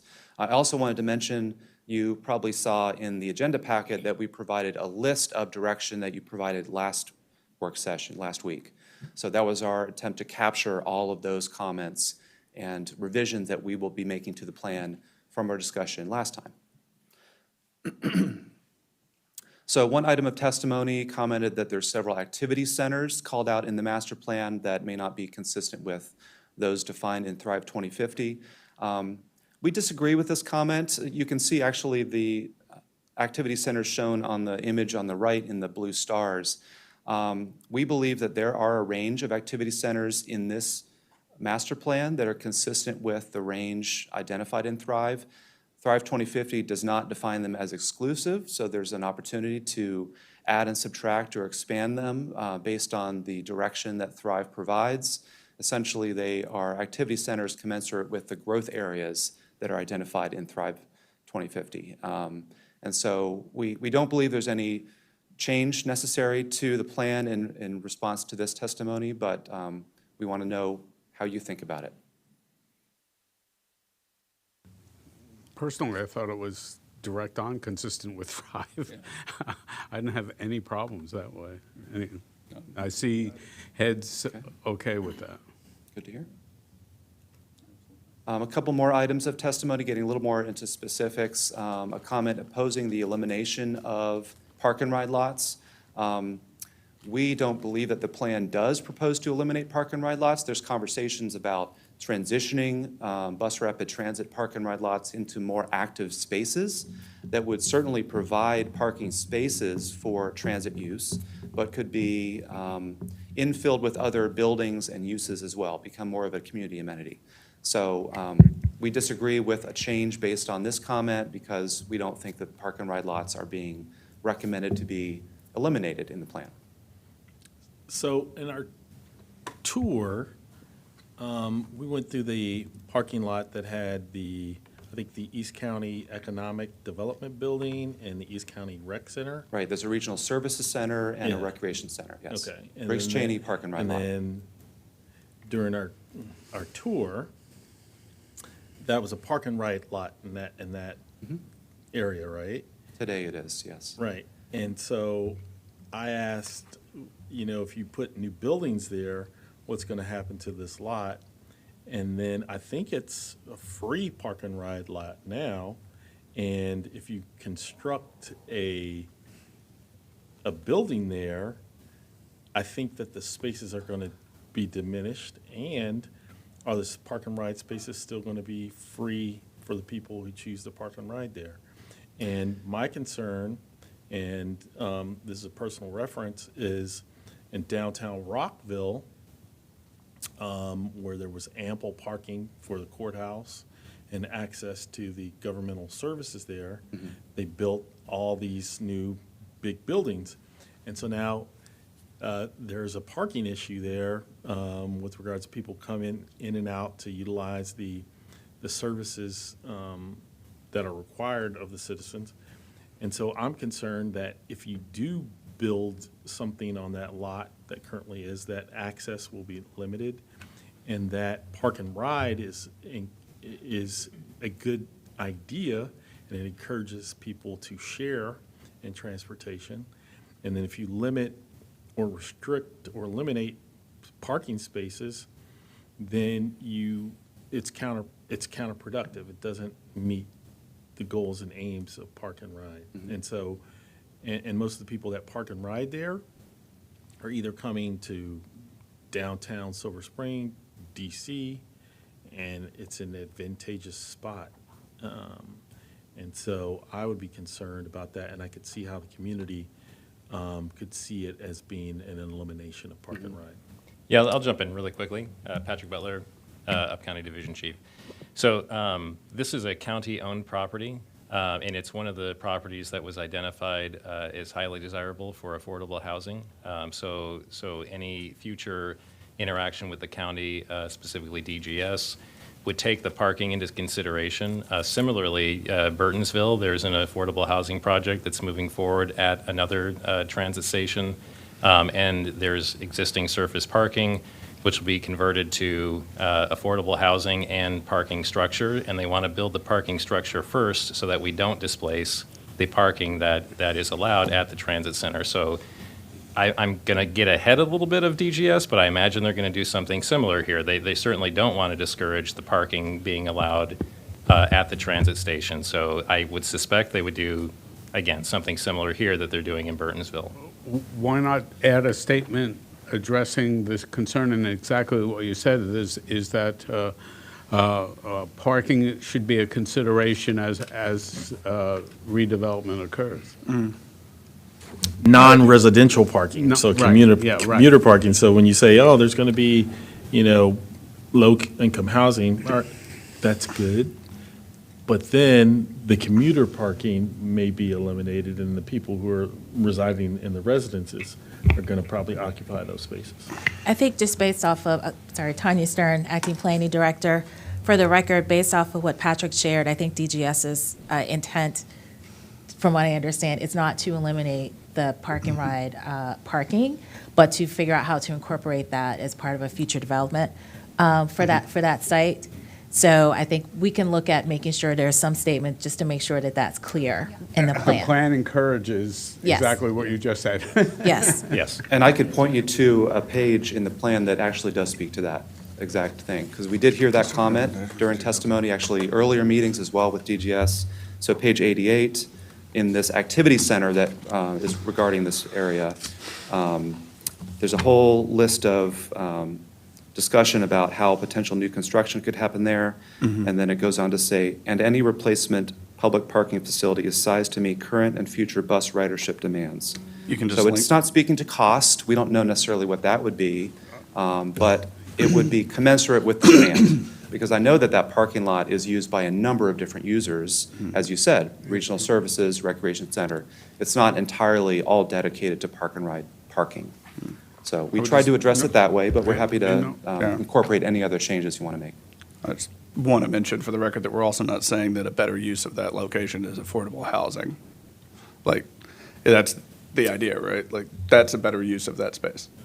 That's better for more people, the affordable housing. We don't have that in this plan right there, which I think we could, if we want to go, footnoting everything to death. I say we link to what's in the plan where it talks about not replacing the parking and move on with that. Like, that, a higher, better use for that space is the affordable housing anyway. And it's not going to take the parking, so. And again, I think that's reflected in the current text, too. Yeah, we do reference the potential for affordable housing, not making a statement about what's better or worse, but we're not making that judgment call, I guess. No, I withdraw what I said. I think you've adequately addressed it. And it was missed by the person commenting. And Commissioner Bartley? Okay, anybody else? Oh. And I would just, to clarify for the record, that there was mention of a tour, and we just want to be clear, those tours happened on different dates for different board members. All 5 board members were not in attendance at the times for those tours. That correct, Patrick, or? That's right. Yes, clarified. correct. I glossed over yeah. that schedule, but yeah, there was three They different took dates. care Three to different- put three that different in the tours. slide. Can you go back to the slide that shows us so that, Yeah, three different tours. yes. Only one had 2 members, and then Commissioner Pinheiro was not feeling well, so he did not attend the last. Glad you're feeling better. Good to see you. Okay, proceeding on. All right, the second item on this slide is testimony pertaining to opposition to a recommendation to discourage new drive-throughs. We disagree with this, largely because we put this recommendation in there, but also because we think that new drive-throughs are not consistent with a less auto-dependent future for this area. It wouldn't preclude those that exist from continuing, but that we don't want to see their proliferation. So the plan speaks to that as it would affect new development within this plan area. No comment. Okay. We're okay. There was testimony opposing the recommendation to discourage vehicle or equipment sales, storage, rental, and service uses to be established outside of the auto sales park, beyond this area, in other properties within the plan area. The reason for this recommendation is to support the concentration of that center of activity for auto sales and service, but we don't necessarily want to see those uses proliferate and expand as well as drive-throughs in other areas. So it's sort of more of a concentration factor to support that auto sales park in part. But we have a statement here in the plan to discourage its expansion in other areas. I'm okay with your response, so I don't see any other comments. Next is testimony requesting a change to the plan's recommended residential zoning density for the properties at 13100 and 13101 Columbia Pike. These are currently occupied by the Verizon Maryland LLC company. They're requesting an increase in the residential density from an FAR, or floor area ratio, value of 0.5, which is now recommended in the plan, to a 1.5. So increasing the ability to add more housing units should they redevelop in the future. We're in support of this. It's consistent with the focus of more residential living and mixed-use development in this area of the county along US 29. I would just say that the reason it was so low in our minds was because there's such large property areas. We thought we were already providing enough units, but apparently the property owner is wanting more flexibility, so we're in support of that. And what's the total FAR on the property? Is it, They're recommending a 1.5, total FAR, yeah. 2.0. At 2.0? So, yeah, so you would have, if you fully So- maxed out 1.5 residential, you would have the remaining 0.5 FAR of floor area to develop as commercial or other uses. And would the plan require some mixed use if they had a major residential development? I don't know that we are requiring mixed-use development in any of these properties. Maybe I can be corrected if that's right, if that's wrong. We're certainly permitting and encouraging by sort of leaving Right. remaining potential FAR for one use or another. Right, if But you I don't- want to max out, you have to mix use. But the plan is okay if they, what's the size of this property? Oh, these are each, I believe about, I'm going to misspeak. Thank you. About 35 acres are represented here for Verizon. Very large. I can't do the math because 35 acres of 60 units per acres is a lot of dwelling So units. we calculated about 800 units if it was 0.5, and if at a 1.5 FAR for residential, it would be about 2,400 units per property. So it would be a substantial development. I can't imagine it would be limited to residential development at that point. I think there would have to be some amenities provided. If nothing else, open space, parkland areas. Go ahead. I'd like to acknowledge the presence of the Verizon representative being here today, and thank you for being here today, and they're essential to this master plan. So, from my understanding, in future planning, the rezoning is involving the two Verizon properties? Is that what's shadowed on here? That's what's before us at this second. There's a lot Okay. more rezoning than this. Well, I know, but I'm talking about this slide in Right. particular. Yeah, it's the Verizon property. Okay. And so I think it's exciting to want to have mixed-use development with a significant housing component, especially with a corporate commercial property. I think it's an exciting opportunity for the area. And it's,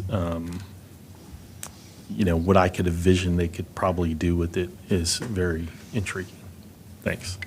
Yeah, we share that excitement. Just a second, I'll give it over to Molly. I just wanted to give the caveat that we've heard time and time again from Verizon, they have no plans to redevelop or move. This is a potential option for the future in Oh, for 5, sure. 10, 15, 20, who knows how many years that they reconfigure their site or relocate to a different location. This allows redevelopment. They're currently zoned as employment office, so they would be limited to just that use.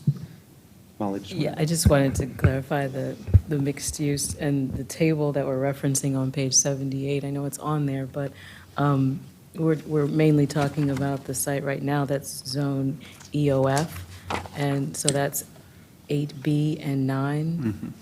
And then I just also wanted to kind of point you to the conceptual plan, which is subject to change. This is just an idea that we're proposing. If you wanted a better idea of what we're, like the placement of the housing and its proximity to existing homes, it's on page 75.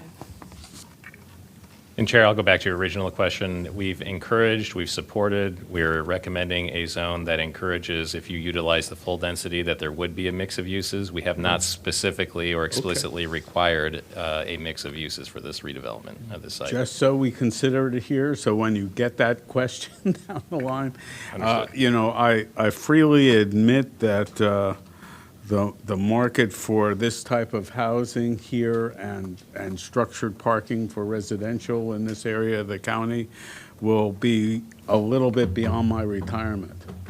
So it'll be others to deal with the development that will come. But it's important that we know right now that if the master plan dictates mixed use or not, and it doesn't, it encourages. So I'm cool. I want to ask a question. Maybe I About need my some retirement? Well, because that's one of my concern for this master plan. That how are we going to encourage economic development? I was reading the history about this area that they had those moratoriums, and that area is behind in economic development. So, not being as expert as you are, I'm thinking that the way you have put it, that you don't specifically ask for mixed use, should be good, because Permissive. because it allows, if we want to do economic development, hopefully we don't want Verizon go anywhere else. We want Verizon, if it was anywhere else, stay around there, because we want to make it more economically viable for people, to give them more tax base and make it live and alive and bring more businesses back there. So we have to provide as much as flexibility possible, not to specify just mixed use or whatever, that allows us to bring businesses there and bring that side of the county to be coming along with the rest of the county. I hear nothing but violent support for your recommendation so far. Yes, that's what I was trying to say. I don't even have to say anything. Yeah, no, we're good.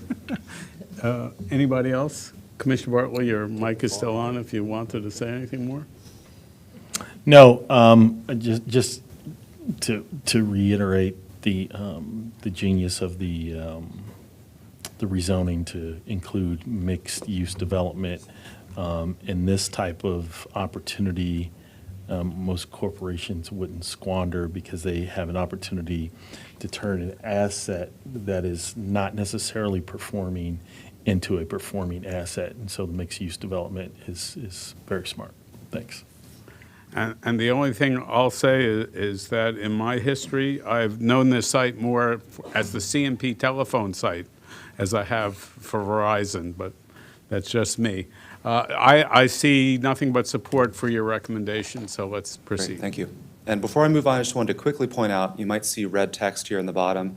We're calling this out on slides where there's either track changes of quoted text that we propose to add or something to be changed. So please look out for that as the revisions that we'll be suggesting in our response. Another related zoning recommendation, several comments you probably saw coming in during the public record in opposition to the recommended rezoning of a property at 2131 East Randolph Road. It's currently zoned R200, and the plan recommends a zone to commercial residential town with a 1.0 total FAR, a quarter FAR for commercial uses, a 1.0 for residential, and a maximum height limit of 75 feet. We support the plan's recommendation, so disagree with the testimony not to rezone it that way. We think it's part of this activity center. It could be an integral piece of that corner as it's redeveloped. And I also wanted to point out that this same zone was previously approved by the zoning board through a local map amendment, but didn't make its way all the way through the process. It was held up at the hearing examiner's stage. I don't know all the exact reasons, but the applicant chose to wait for the plan. It was essentially a rezoning, a single rezoning, and with friction in the process, they chose to wait for the plan's consideration of that zone. And we found that that zoning change was consistent with the direction that the plan was going. So. And consistent with the prior board recommendation. That's right. Mm-hmm. Commissioner.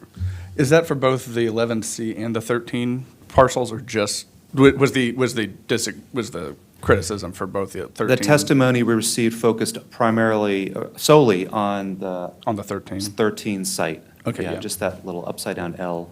Okay. I just wanted to confirm that. Yeah. It's a vacant property owned by the Seventh-day Adventist General Conference, and they were seeking development there, piece, yeah. but they need the different zone to accomplish that. Right. It's a significant increase in zoning, but supported by the ideas of your sector plan. So seems okay. Anybody else? Seeing no other objections, staff recommendation would go forward.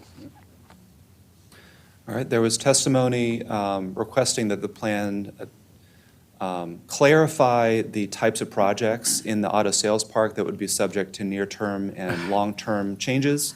And so we're in agreement with that need to clarify. And so we've proposed in very small text here on the screen, changes to the sort of lead-in statements for short-term improvements that have a bunch of sub-recommendations, as well as the lead-in statement for long-term vision recommendations that would speak to the scale and type of development that might come into play or be considered for those improvements on the A, B, C, D letters that are underneath those numbers. And so we're supporting the testimony here with these proposed changes. And you didn't want to further define what a minor development is as either a percentage of the existing FAR or No, I think absolute it's amount, or- dangerous when you get into percentages and actual numbers. You know, it really can come down to the plan review process. I am happy to leave problems to others, but I'm just trying to get some definition for you. If you're content with minor and the board is content with minor, yes, so be it. These are very good routines that I think is a good improvement over the original recommendation, where it was confused on whether everything that we're asking for an optional method applied to a minor addition, because those criteria would apply due to the existing FAR on the site. You know, it's over 0.5 FAR, so that you're in that box. Okay, I think everybody's okay. Oh, I do have a comment. So when we were circling through the auto park, I wasn't clear about where the 3-acre contiguous public open space would be in that particular park. And so I didn't press you on it for the Yeah. sake of the tour, but. We're not I'd like calling to- out a specific location because we don't know what property or properties would be consolidated and developed in a major or a significant development project that would warrant such a park. It's really, I think what we're trying to clarify here and what the intent is that it would be a multi-property major development, maybe a whole new town center or a large institutional use that would come into play as a transition from some of the auto sales and service businesses to something else that would have to consider that 3-acre park. And the contiguous nature is to make it not split up in a bunch of small areas, but have it be a cohesive, large area that's usable. And again, Maureen Jackson for the record. The concept plan is on page 85, if you'd like to reference an idea that we had, again, subject to change, concept for an option 1 and an option 2.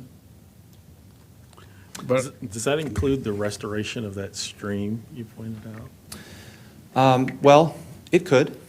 Yes, the stream could be expanded, highlighted, even with development on that site as well. It doesn't necessarily need a large park to be put into place to support that waterway or drainage area leading into a stream area. So we thought that was one potential place because of that historic stream alignment that probably is either running water at surface during rain or underground all the time. We think it could connect into more natural areas down south of the auto sales park. But that's not a foregone conclusion. We don't know exactly where that would happen. But the large 3-acre park would be if many properties are being redeveloped and redesigned at that point. I read this as anticipating either a re-subdivision of many parcels at one time, or leaving it open, leaving space on an adjoining property that could be added to it over time. Because, I mean, we're talking about lots of time here for this to really develop. So I thought it provided for either of those It could be opportunities. incremental, yes. There certainly is a basic public open space requirement as part of any development. So if you start putting them in close proximity to each other, they can form a cohesive whole. If it's split up by roads and driveways, that makes it harder. So this would be, something that you would really have a good chunk of land to be able to accomplish. But again, I have the same. How are you going to enforce the 3-acre? Okay, because this 3-acre is for the whole site. Okay, and you have pieces that are going to be developed individually, and you don't know what is the design or the forming of the development in the other ones. And you may decide in the first piece that we're going to make sure, we think that the other one is going to have a piece on this side, so we're going to tell them to put maybe 1 acre or a half acre on this side, that when the other one comes, they match it. It's going to be very difficult. I just don't see how, if they don't come together close by, that you at least have some kind of concept. We have gone through this with the parks, and it's when the developer comes, one comes now and another one 5 years, another one another 10 years, the whole thing would be different, and it's very hard to enforce that you put half an acre and you put 1 acre and you have to put it on this location. No, Yeah, we I'll agree. jump in again. Yeah. Sorry, I'm going to jump in again, Clark. Right, so I think with the first draft that we presented to you, I think that problem exists. I think with the changes in this issue being brought up, has made this recommendation more clear in that, yes, if there is a large, we don't know what's going to happen next. Yeah. If all the properties coming together, or most of the properties coming together, then the 3-acre recommendation, we can work that out and on how all of that lays out, including this recommended open space. If they come in individually at a time, per the public open space requirements, other requirements, again, the language added here gives us more flexibility in that while the larger goal is that 3 acres, we're clearly going to do this property by property or properties by properties, depending on what we get. So I think we have the flexibility, still with the overarching goal that we're going to have this as contiguous as possible. But I think with the changes, we have much more So flexibility do you in how think we. that flexible, because the way I read the sentence right now, because we discussed this last time, a minimum of 3-acre contiguous public open space that functions as a cohesive park-like setting, okay? To me, it's very clear that you want 3-acre. What happens, how do you enforce it, and how do you get it? I just see statement there, the possibility of enforcing it and bringing it, it's quite difficult. That's the only thing I say. And if we bond ourselves to this 3-acre, we're going to make it not only difficult for us, also for the future development that they're coming there, that we want them to come. Yeah, So- I think we're reading all of these together, not, if you pick one statement out and just stick to that one sentence, then it seems like it's 3 acres no matter what. But when you read that entire section there, that's the difference for, I think, Okay, us if who you would. tell me that's what it is, I buy. Yeah, and I So- can point you to That's the second section, red lines, which really define what that 3-acre park would be subject to. So realize the plan's long-term vision for compact mixed-use development. We're proposing a clarification of the types of projects that would come into play with all these sub-recommendations. This 3-acre contiguous public open space is a sub-recommendation of that long-term approach. So really, we're trying to set up at the 4B42 recommendation, all those underlying recommendations, how they would be determined. If you tell me that's flexible, I buy it. And I agree with you. It's not gonna necessarily I'm foreigner, I don't happen- get it, but if you tell me it is, I understand, okay? How about adding a sentence or two that says if a development proposal is insufficiently large to accommodate a 3-acre continuous proposal, the project would include open space on its boundaries so that it can be continued on other parcels. Do that. You said if it's not sufficiently. to If do it the were whole not thing, sufficiently large do to a do smaller 3 piece. acres on the single development, then the open space should be located in a manner that it could be continued on other properties. Yeah, I like that much better. That makes sense to me. I'm just That trying to works. say what you told me. Sure.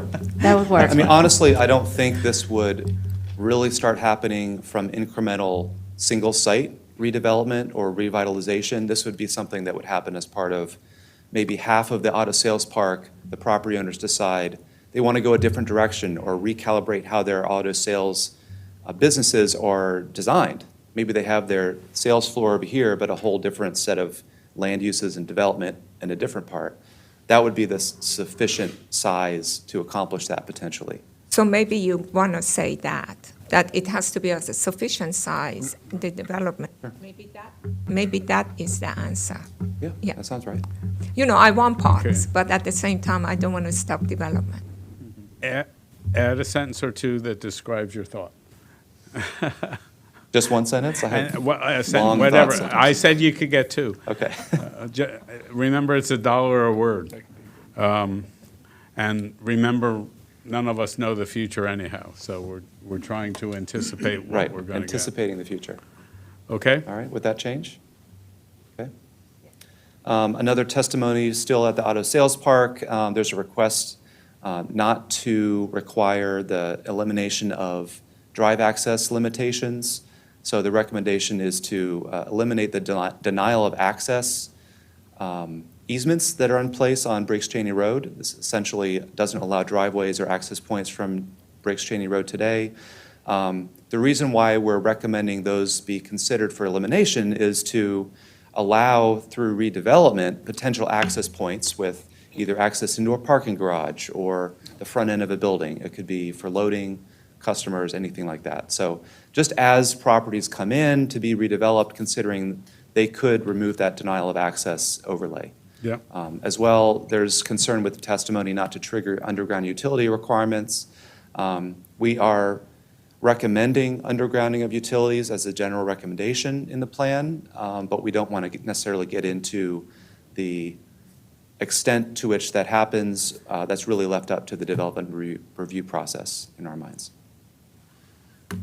No disagreement? No, the only thing is that we had this, if there is a small development, it's not a big size, that they come and I guess that if they have this flexibility during the development review process, that they work out the utility relocation or make it underground, because a small business may not be able to financially feasible to underground, because it's not just in front of them that they have to underground. It has to go much further out. Right. So maybe there should be a fund or something that they, distribute to, that when the other businesses come, they could do it together. So something like that should be considered in case it's a smaller development coming. That would certainly be possible. I don't know that we want to recommend establishing a fund or a group effort like that. That's Yeah, maybe whatever a comes, different yeah. exercise. But we do encourage underground utility work while also allowing flexibility in the process. So, all right, there's a request in the testimony to, a concern that the rezoning recommendations will change the ability for different uses to exist or be added or be renovated. In our review of the CR, and GR, which is in place today, general retail, to our recommended CR and IM zones, we didn't find any significant changes in the allowable uses that would occur. So we don't believe there's a need to keep any of these properties as a general retail zone. We're not limiting any auto sales or service businesses. There might be some changes from a limited to a conditional in some cases. I have the whole list here on my notes in front of me, but we didn't find there was a significant change in the types of vehicle sales and service businesses from GR to CR. And even if there were any difference, it would be grandfathered. Yeah, they would be allowed to use. continue as they're in Right. place. But I think there was concern from the testimony that even if they were to be adding new businesses, would there be an inhibition on some of those uses right. by this change? Right, yeah, they're cool. Seeing no problems with the staff response. All right, in a similar vein, we are recommending in the plan to rezone a portion of a county property, start in black here, it's south of the auto sales park. Currently, it's general retail. It's splitting that property between general retail and R60. We're proposing to rezone it to R60 to make it a cohesive zone on the property. It's essentially a stormwater pond down the hill from the auto sales park. There was concern in testimony that this might impose new compatibility requirements, but in our review of the zoning ordinance, we didn't find that to be the case from the R60 to the IM zone between Yeah, those. a lot of the compatibility deals with residential use, not residential zone. So, Yes, you know, and so certainly if- not as much compatibility issues for the IM properties. There will likely be no homes built on downhill in the stormwater pond. so. Right, that and the stormwater pond. So on this diagram, are 19G and 19H the stormwater ponds? Or? Yes. Yeah, that's one property owned by Montgomery County, but there is a stormwater facility, a wet pond that stores water continuously from the runoff from properties to the north. It also is probably mitigating stormwater from the intercounty connector highway that's just to the south of it. And then that water flows into drainage that eventually makes its way into Paint Branch Stream. But that's from 19G and 19H, correct? Yes. Okay, thanks. I'm reading my Yes. tiny. I can see it from Route 200 when Yes, I that's drive correct. by. Yeah. Right. We can see it, Clark. Right. Yeah, good. Good, that's better. That's right. You okay? I was just asking because I remember there was a community comment with regards to a resident that owned some property that seemed to abut one of these properties here near Route 200 and Auto Park, and I'm not sure if it is in close proximity to this or to the east of it. But I remember in a presentation, there was a community member that owned property somewhere in and around here. Are you referring to Greencastle Road intersection? I thought it was off of 29? I thought it was off of Route 200 Okay. prior to the auto park. But if I'm mistaken, I'm mistaken. But We did so, receive testimony from the Calverton Citizens Association, which is a neighborhood to the south, but not an individual property owner. Commissioner? Why was it rezoned to, I mean, it seems unlikely you would ever actually get housing, obviously, on top of a stormwater. Why R60? Is it just default? It's sort of a done way here? to preserve the land Okay. as open space. We think there's a potential, some other diagrams show a potential for a trail pathway Okay, through there. But we see this, it's really undevelopable, as you say, there's no access to it. Yeah. So we see it as either stormwater or some other sort of open space between industrial, retail businesses and a highway. And there might be some use for it, for getting that land together there around the auto park area. Yeah, maybe in potentially. 100 years, you Yeah. can have something built there, but not in the horizon of our plan. And what's on the remainder of the R60 property that isn't stormwater?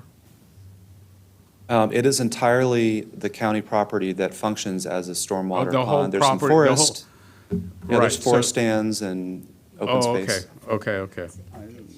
Yeah, it's split zone today. We seek to unify it Got under a it. single zone. Okay. I see no problems with your recommendation. Thank you. Testimony concerning that structured parking as a recommendation as a short-term improvement at the auto sales park is not viable due to current construction costs and market conditions. We feel that while that might be the case today, we disagree with changing the recommendation. We think there's a potential for more dense parking designs. We see it in other parts of the county.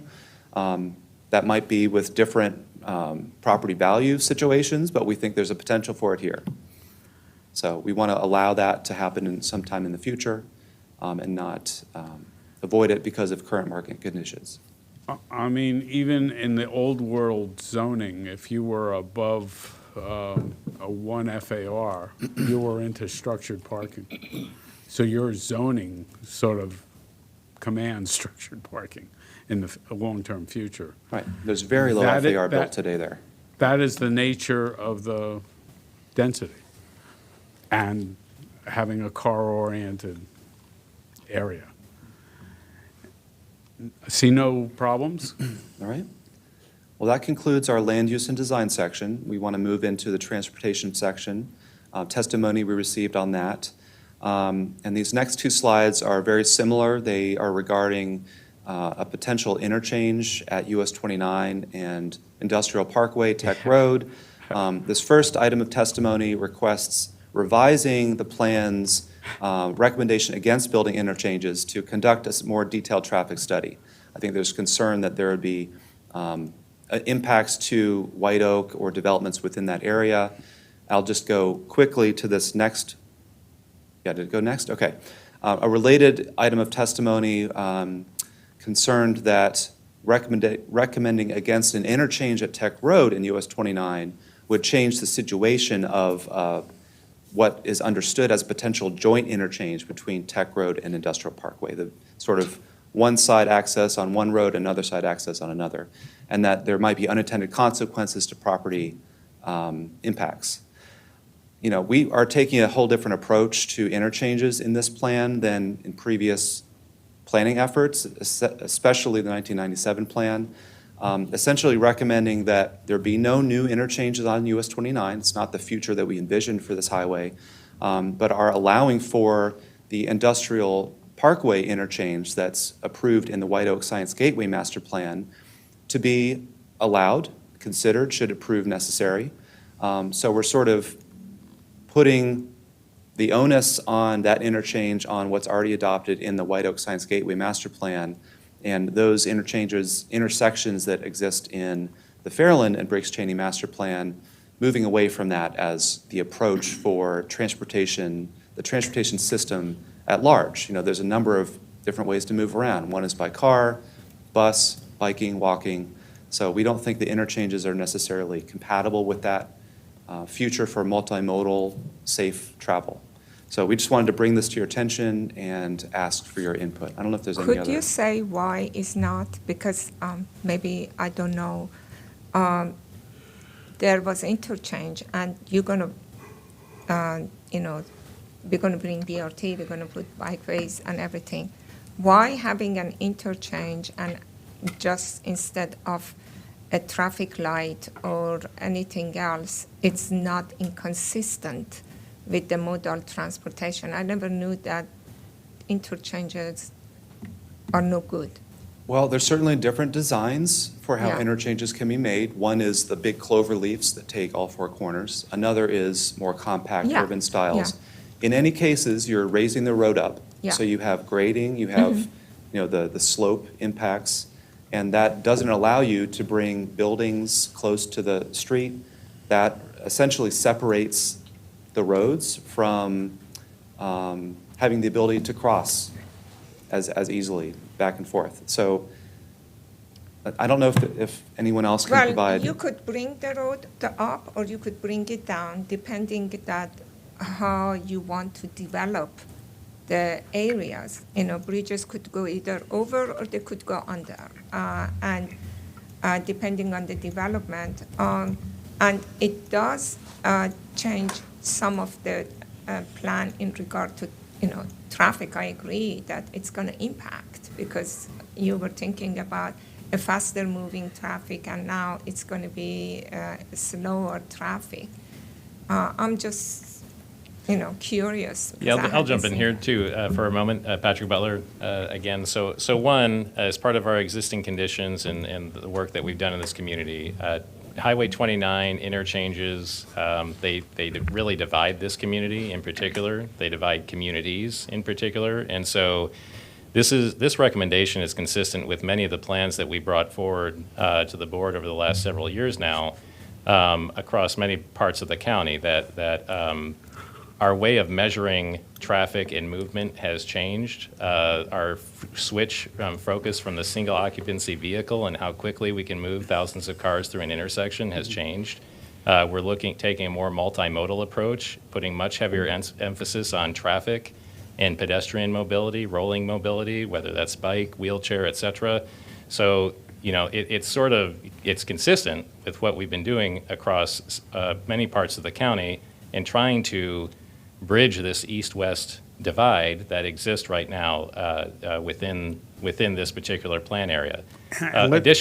Let's just translate that for the benefit of the person who is making the testimony, and that is that the development in White Oak or Viva White Oak or whatever it is would not be prohibited because this intersection is not in this plan.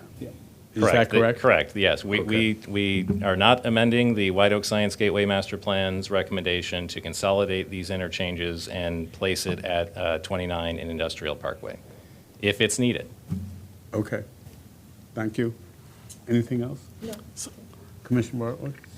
So during our tour, the intersection, I believe, of 29 and Tech Road is the intersection that leads to Chick-fil-A, correct? correct? Yep.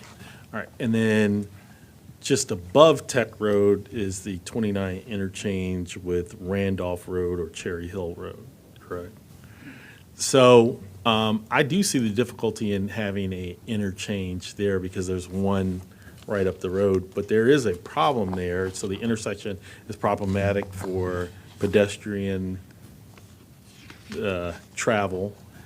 And then there's a bunch of dead space between, I don't know what the road that runs adjacent to 29 on the right side is, but there's this like gap and there's dead space, but there's also a congestion issue there for traffic, and there's also a pedestrian issue there. And you noted that people that work in that office building on the east side of 29 have a hard time crossing over to go to the shops and stores on the west side of Tech Road 29. Does this recommendation eliminate any redevelopment of that area to make it multimodal? Because right now, it is multimodal, but it is very difficult for pedestrians or bicyclists. I would say that by not recommending an interchange, we're allowing the land uses to remain and come closer to the intersection. I think there's a number of ways maybe our transportation planner can speak to how to make the intersection itself safer for crossing. Well, I'm concerned about, if you eliminate the interchanges in that area, that eliminate the planned unbuilt interchanges, yeah. So I'm just concerned because I think it's more advantageous for the community members that live on the east side of 29 there. And so when the interchange was developed for 29 and Randolph Road, less than a quarter of a mile away, that maybe it should have been there. But then again, you can't have duplicative interchanges in such a short window.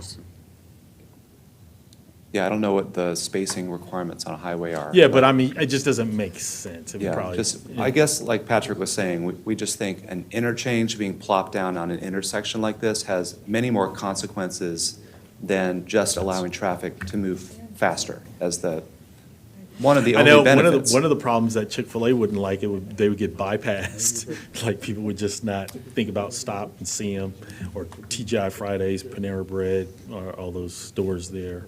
It would. Yeah, keeping the recommendation for the interchange actually impacts the recommendations that we've made to leverage the Tech Road Park and Ride with the BRT station that is there. You'd have to, again, picture an interchange now plopped on top of the recommendations, which, again, from our modeling, everything that we have determined to be just unnecessary. And I did want to make one more point I was trying to make earlier before we jumped.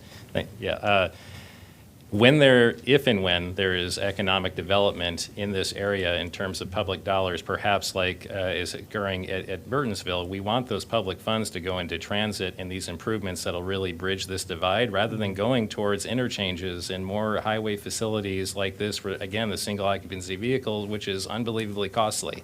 And once it goes up, it never comes down. It's even more costly to take it down. So we really want the public dollars to truly go into redevelopment of this area, not an interchange. Yeah, you're putting all the bridge engineers out of jobs. No, we're just having you focus on Just joking. I see agreement with the staff recommendation. So please proceed. Thank you. With that, I'm going to turn it over to another one of my colleagues to get more into the testimony we received on transportation. All right, for the record, Brett Brown, Up County Transportation. Sorry, it's a little loud. So not to stretch out the point that we've already made in the last 5 minutes, this testimony basically kind of follows the same recommendation for the interchange. And getting into the next slide, it's also similar. So this testimony talks about expanding the planned boundary to also include an interchange at Greencastle Road, which the previous 97 plan called for an interchange. Again, staff disagrees. We do not want any other interchanges within the area. If you honestly think about it, interchanges really are a 50-year investment. They are a 50-year barrier. So that's not really something that we want. It kind of flies in the face of the whole plan recommendation for making this area more walkable, more pedestrian-friendly, more bicycle-friendly as well. Violent agreement. Kind of the same deal. This one talks about reducing some of the lanes on US 29 and some of the existing at-grade interchanges. This testimony says we should not do that because it would increase in congestion.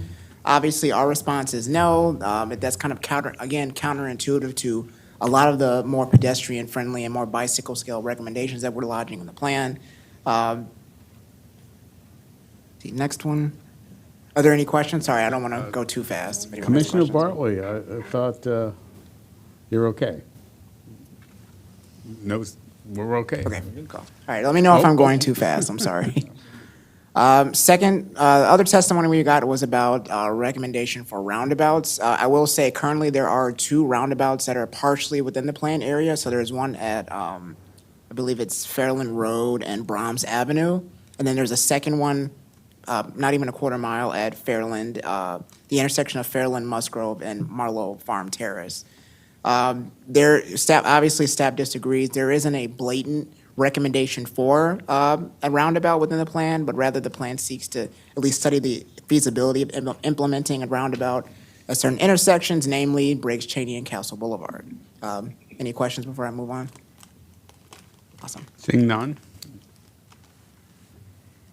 Second testimony was about frontage roads. As you can see on the map, there aren't any recommendations for a frontage road. There's actually an existing driveway and a non-existing side path that would run along the site, although staff does support adding clarifying language that states that the adherence of any proposed roads would adhere to county spacing, intersection spacing requirements. Let's see. This question has come up multiple times, and we also do understand some of the confusion within complete streets. Applying some of these designations to streets, especially within some of the proposed town center areas, it is somewhat confusing. I can understand that. If you look back at the complete streets document, it does call for, these gargantuan buildings, especially within the downtown or a town center area. That's not what we're recommending. It's not really about the land use. It's more so about some of the pedestrian recommendations. So on certain streets, there may be a recommendation for a side path or a shared use path or a protected bike lane or BRT. That's mostly what we're looking for, not really the land use, but actually some of the pedestrian and bicycle recommendations.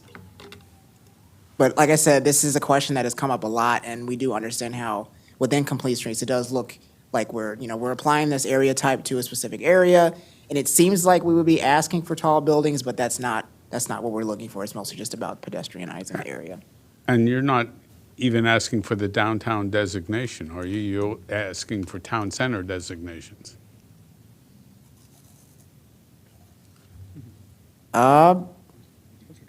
We do have that. We have town center and we also have downtown.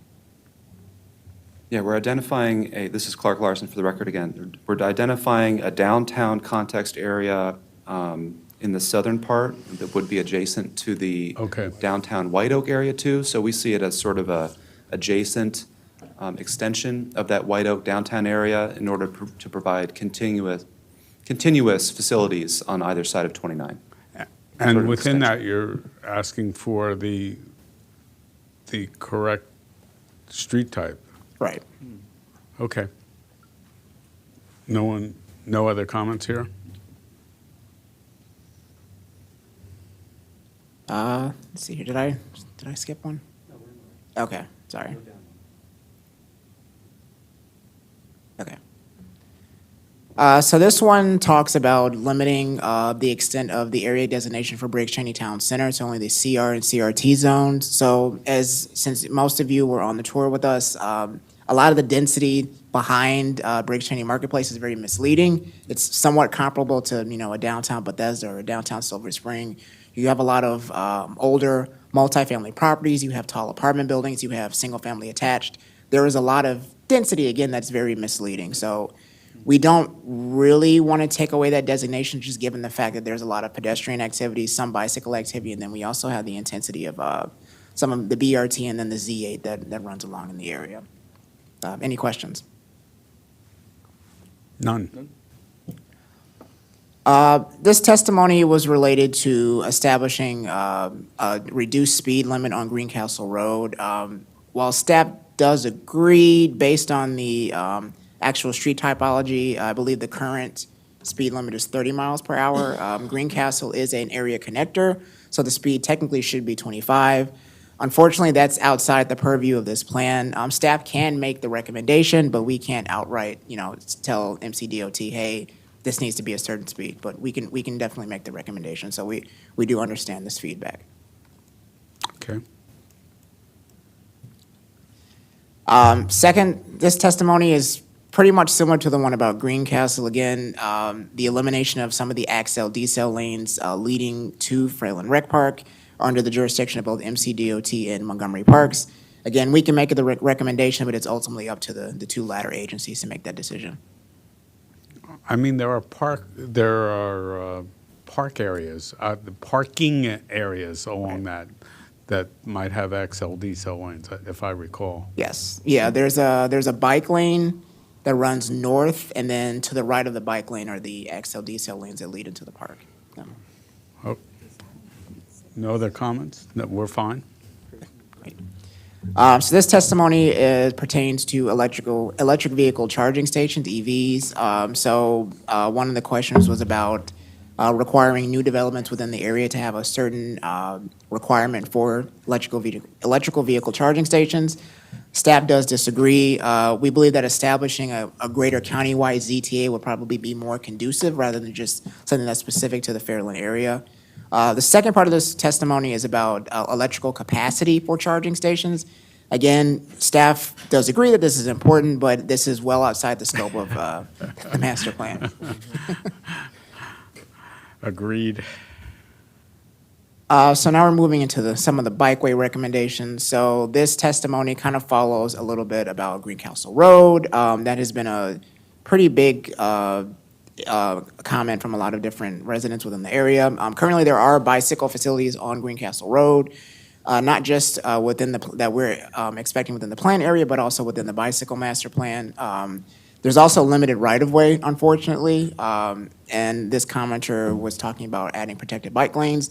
There are conventional bike lanes, but again, due to the limited right-of-way, it really wouldn't make a lot of sense. There are existing bike lanes, there's an existing side path, and the plan does have recommendations for extending the side path north past Old 29 and then south past its current terminus by Fairland Rec Park and eventually into Prince George's County. Okay. And this is just a clarification question on the recommendation for the inner and outer green loops within the area. So this map is actually contained within the Parks and Open Space section. So staff will clarify more on this within the transportation section. So we do understand where some of the confusion is. We'll provide some callbacks for transparency. The other cross-reference that needs to be made a little bit is the pedestrian bicycle plan that we're taking this afternoon. And there are specific recommendations for BIPA areas that I didn't see referenced in this plan. Why not, or how do we plan to coordinate those two plans that we're sending up at the same time? That's a good question. We do discuss BIPAs to some extent in the plan as far as prioritizing investment in bicycle and pedestrian infrastructure. We're not recommending a new expanded BIPA in this bicycle. Sorry, can you describe this more? He knows it better than I do. Chris Van Alstyne with the Up-County Planning Team. There'll be a bicycle and pedestrian priority area, but we aren't suggesting any changes necessarily, or not expanding them, but a lot of the recommendations that we are making are very much in line with prioritizing bike and pedestrian improvements in these areas. And again, there's a lot of overlap between our town center areas and downtown areas, which are honestly a little bit more expansive. So throughout these areas, we have extensive recommendations on having, say, protected intersections, expanded bikeways and sidewalk infrastructure. I'm just worried about the cross geography between the two plans and whether they are in fact consistent. I couldn't tell because they didn't exist here and they exist in the other plan. Are you going to have a geography of these BIPA areas, or are they your town center, your urban area? That's a good point. I'm not sure, maybe we don't have a map included in the master plan, but that can be included if you desire it to be. They do exist outside of the master plan. They are in existence, so we are aware of it, and that has been guiding this master plan. I would suggest the recognition so there isn't that cross problem between the two plans. Yeah, we can do that. Thank you. It's more of your cross-reference. So this one is just more clarification questions. There is a section within the bicycle table that we have where certain segments were numbered, and it really wasn't certain, if that meant that there was a side path on one side, a regular sidewalk on the other. So this is just a revised table 6, so it's actually a little more clear. And then the second big piece of that is breezeway. So the ICC breezeway, we've also included that to our map, and you can see that on screen. Okay. This testimony concerns Old 29 and the inclusion of shared use paths and protected bike lanes. Similar to comments for Greencastle Road, there is limited right-of-way. I believe Greencastle and Old 29 have about the same right-of-way, 80 feet. The master plan already proposes multiple pedestrian and bicycle facilities on Old 29, and that extend well outside the plan boundary. So because of the limited right-of-way on Old 29, it does make implementing some facilities rather difficult. So conventional on-street bike lanes are preferred. And then lastly, the ICC breezeway, which is master planned, is also highlighted within our current master plan. Okay. Again, just more clarification. So this just adds a little bit of text from the most recent Silver Spring Downtown and Adjacent Communities Plan, and staff has already added this into our public hearing draft.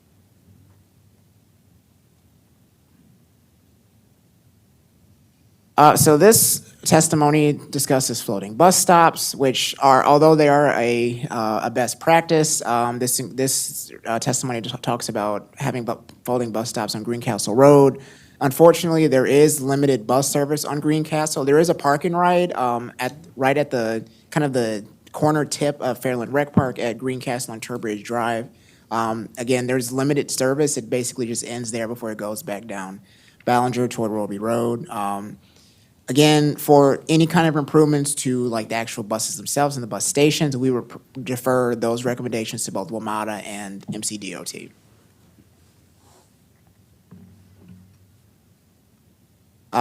This testimony concerns having more all-weather BRT stations.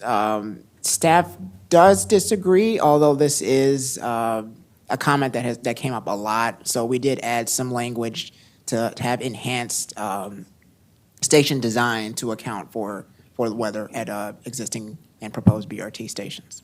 No problem. Kind of the same testimony, again, talking about BRT stations and the difference between the BRT stations and the parking ride lots. So staff does agree, so we did add some clarification language to include BRT stops and park and ride facilities in reference to all types of BRT facilities, so that when we do talk about it in the plan, it's a little more inclusive. Fine. So again, kind of going back to realignments for some of the bus routes, this concerns the Orange Line BRT. Staff does disagree in part because, again, lodging any kind of recommendations are kind of outside the purview of our plan. Right now, the plan does seek to study some of the workability of a realignment of the Orange Line BRT. Currently, it terminates at Castle Boulevard before it turns back around.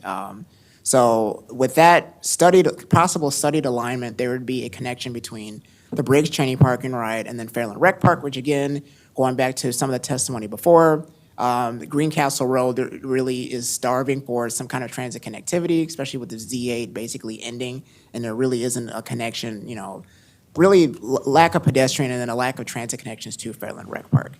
Okay. So again, more clarification. This one is about the East Randolph Road, Cherry Hill BRT. Staff does agree that there does need to be a little more clarification on, how that would actually work and if there are any other alignments that may be a little more conducive. There really isn't a clear-cut answer, so we will add some clarifying language about some of those segments.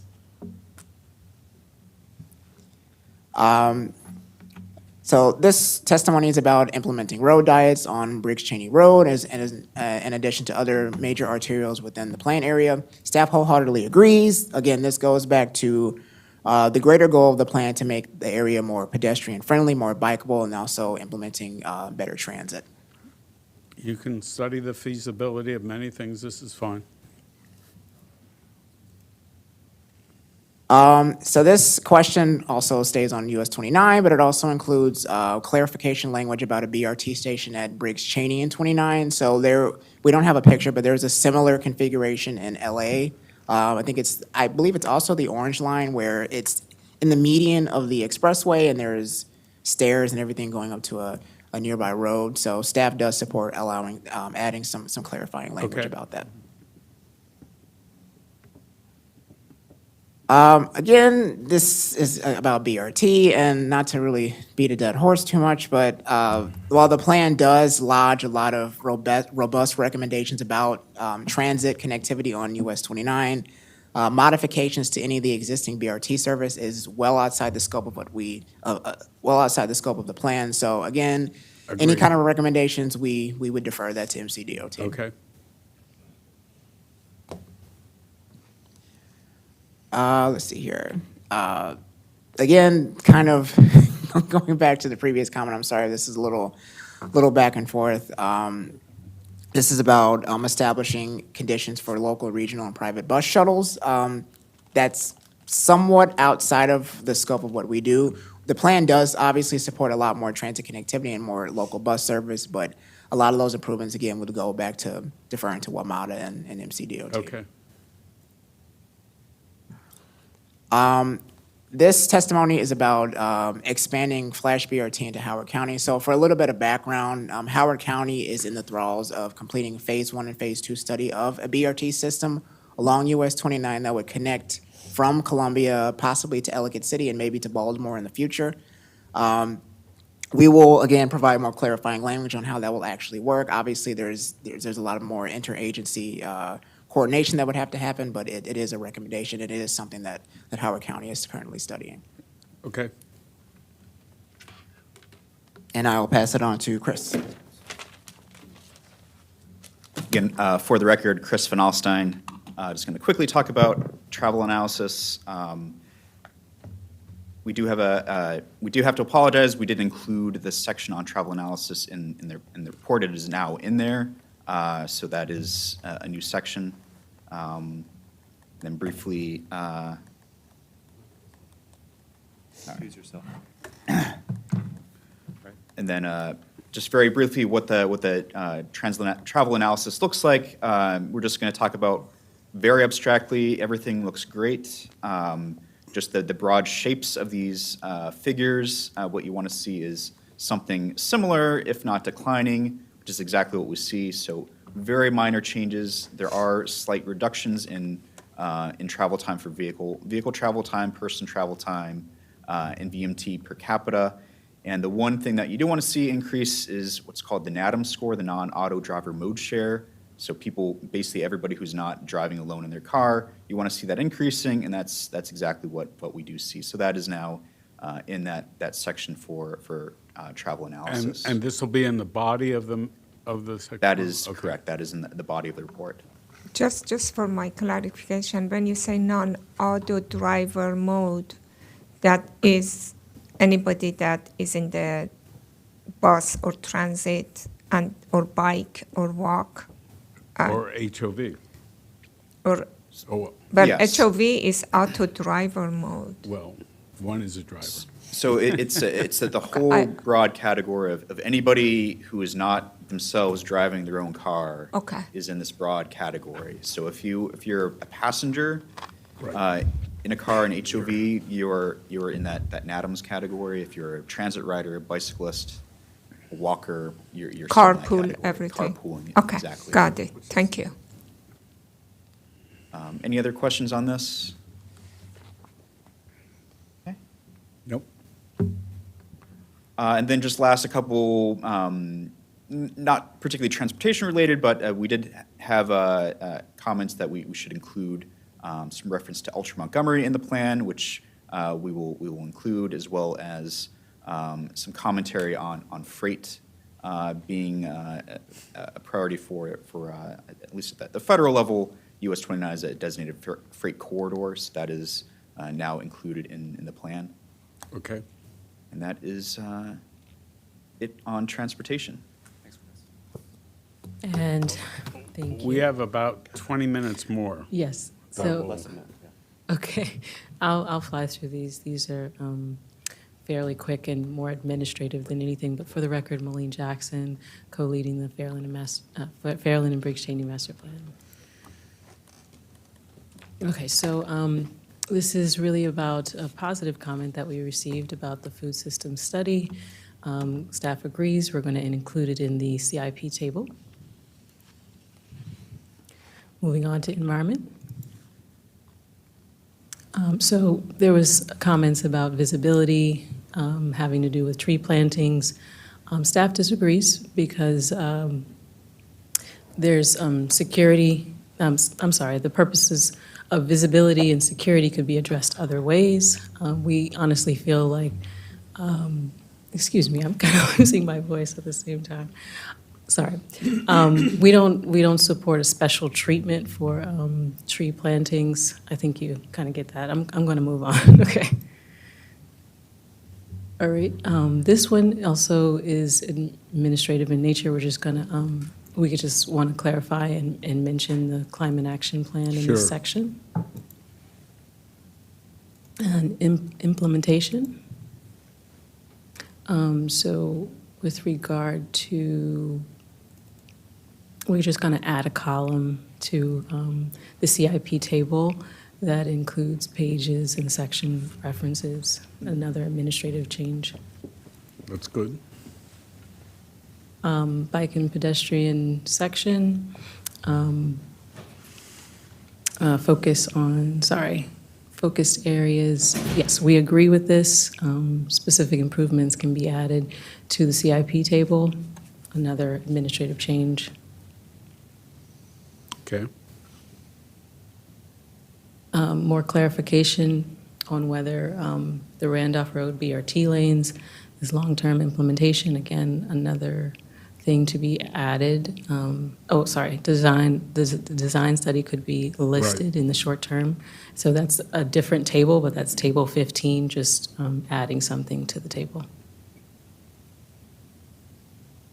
And that brings us to the schedule. And let me just also clarify that we are asking, if you're comfortable with all of the changes that we've gone over today, that we do not need to do June 1st as another work session. If you're okay, we're going to make the changes and have the chair, of course, review everything that we've done today. Again, the references that were in red are the things that actually will be done to the master plan itself. And so today, if it's moving forward, we would like to just work on those changes and get them to you as quickly as possible versus meeting again for another work session. So this is the same okay. schedule that we reviewed I at the would very like beginning. one other board member to be here for if we're ready to vote. Oh, Well, okay. I can ask a question Sure. while Go we're ahead. waiting If for you the can- other board member comes. This question is in general. It may not be just specific to this master plan. And, I apologize if it is not, really not concerning a master plan, but that's my first time to seeing a master plan. It's all good, and I saw that implementation. Let's go to implementation. My question is about implementation. And the whole master plan is that we are hoping that it comes to be real. And I know that many of them, it may not happen for a while. I saw that on page, you had implementation, and that was only for CIP, for short-term, mid-term, and long-term. But that is just CIP, things that government can control. And I'm hoping that like those short-term that you have in that chart at least is funded, because it's between now until 5 years. So you have a list of some CIP projects that hopefully they are funded. Then there is midterm, and then a long-term that I do not know what is in regard to funding. In my opinion, if it is not in the capital improvement, at least somewhere to be space, it may not happen, okay? But then it comes that what are we going to do specifically for this master plan within the short term? And that short term could be anywhere between 0 to 10 years to make it more economically viable. Is that anything we can do? Or is it just we are at the mercy of the development in a community to see what happens? Is there anything that we could recommend that we be progressive to bring East County parallel with the rest of the county? Sure. One of the things that they were commenting on is the food systems study. Talk a little bit louder. One of the things, I'm sorry, one of the things they were commenting on was the food system study. We had a positive, two different, Montgomery County Countryside Alliance and the Montgomery County Food Council. They're already working on food systems and for specifically to address the issues in Fairland and Briggs Cheney. That has an economic impact on this community. And if you look, there is a section, I just want to point everyone to the table that Commissioner is referencing on page 110, and short-term actions that can be done 1 to 5 years. We're kind of pointing out attention to things that are already underway, have been discussed, like for instance, the Fairland Recreation Park study. Prince George's and Montgomery County are talking, and there is a master plan, I believe, that's happening on the Prince George's County, or at least some discussion about future investment on the Fairland Regional Park versus Fairland Recreational Park, and so then we're one commission. That action can happen sooner than later. So, and that will have an economic impact on the community as well. I understand the capital improvement, so I was just asking that if there is anything else that could be done beyond that. Are you saying like private development? Yes, I'll jump in again. So one, in the implementation section that Molly's speaking from, the short term, really putting a heavy emphasis on transit, on improvements to the parks, open spaces, trail connections, et cetera, amenities that have proven, especially in our life science areas, that if you have all those amenities with housing, that again, in conjunction with private development, et cetera, as these start to redevelop, that's where we're suggesting the initial improvements, economic development money goes towards. So really want to help spur hopefully some redevelopment of properties as identified in this plan. So that's where the initial lift is really intended to be focused on. Yeah, and I just wanted to, because I know that you're concerned about private development, and typically when the county makes a public investment, makes a public initiative, and puts forth the effort to invest in public infrastructure, that's what drives private development. So as long as the county is taking ownership over the things that need to be improved upon, solving issues that are kind of longstanding for this community, the BRT is going to help bring access into focus for private developers. That's how we spark interest on the private development. But we cannot force them to start developing their land. And the major thing we're doing here is changing zoning and adding for the possibilities that don't exist today. We don't know what they may be. We don't know if we will promote a more extensive market than we've witnessed before. but we're providing for that opportunity. And that should spur some thinking, at least. Now, hopefully, it doesn't spur the thinking that, gee, I'll wait till I get the market for a high-rise before I do a significant garden apartment. I have a little bit of concern about that, but I'm willing to go this amount of development for the sake of broad opportunity. I totally understand that. I was just asking maybe that what is in short term. I understand all the things that we are doing, it's going to help. But when I started the question, I said within the next 5 or 10 years, short term, because a lot of us are here now, okay? We are not going to be here 10, 15 years from now. Is there any other suggestion that we put something now until all of those comes to fruition? I'd like to add another thought to this. The other major value of this master plan is that it helps to reset the narrative for the East County.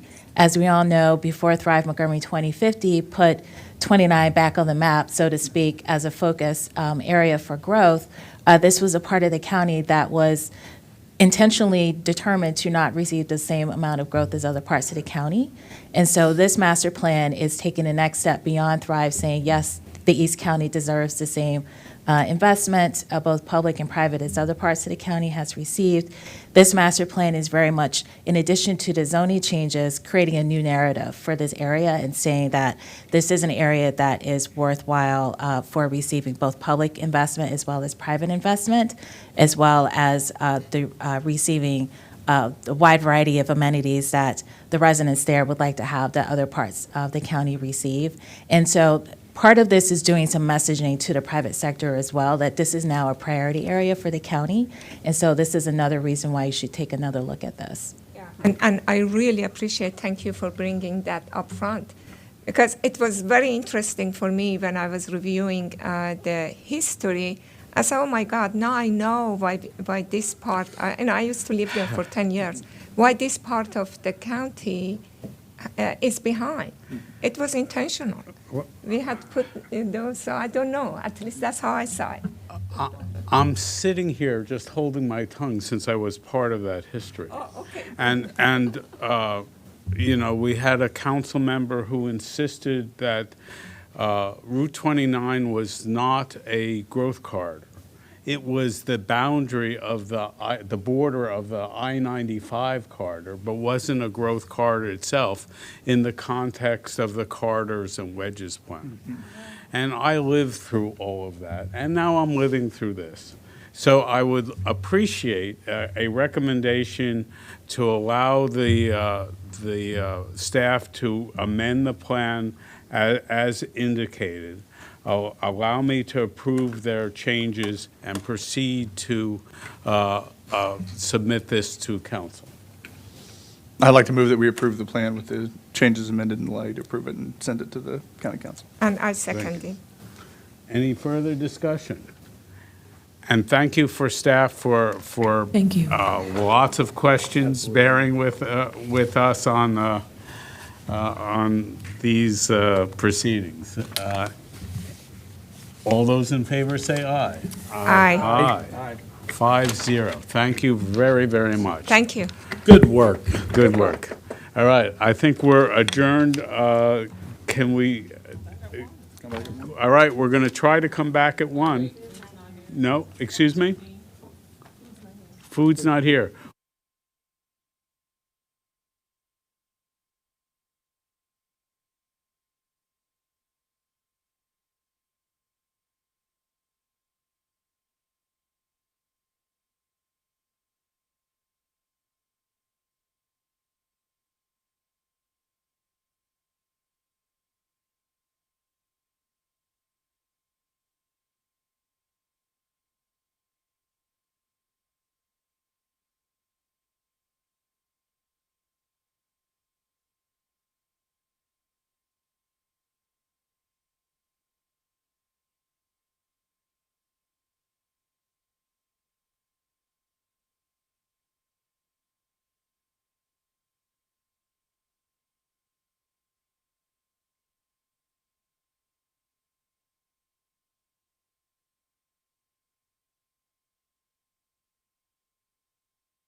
Good afternoon. This is the Planning Board on May 25th.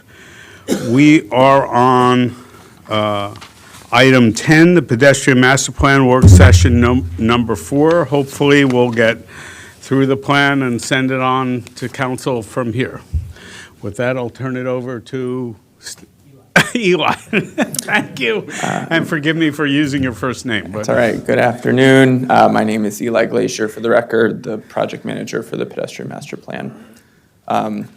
We're here in work session number 4 with a pretty short roadmap for the discussion today. Essentially, we hope to highlight changes that substantive changes we made from work session 3, highlight the staff recommendation to transmit the plan, any discussion, and then we can also identify next steps for the plan after it goes through the planning board.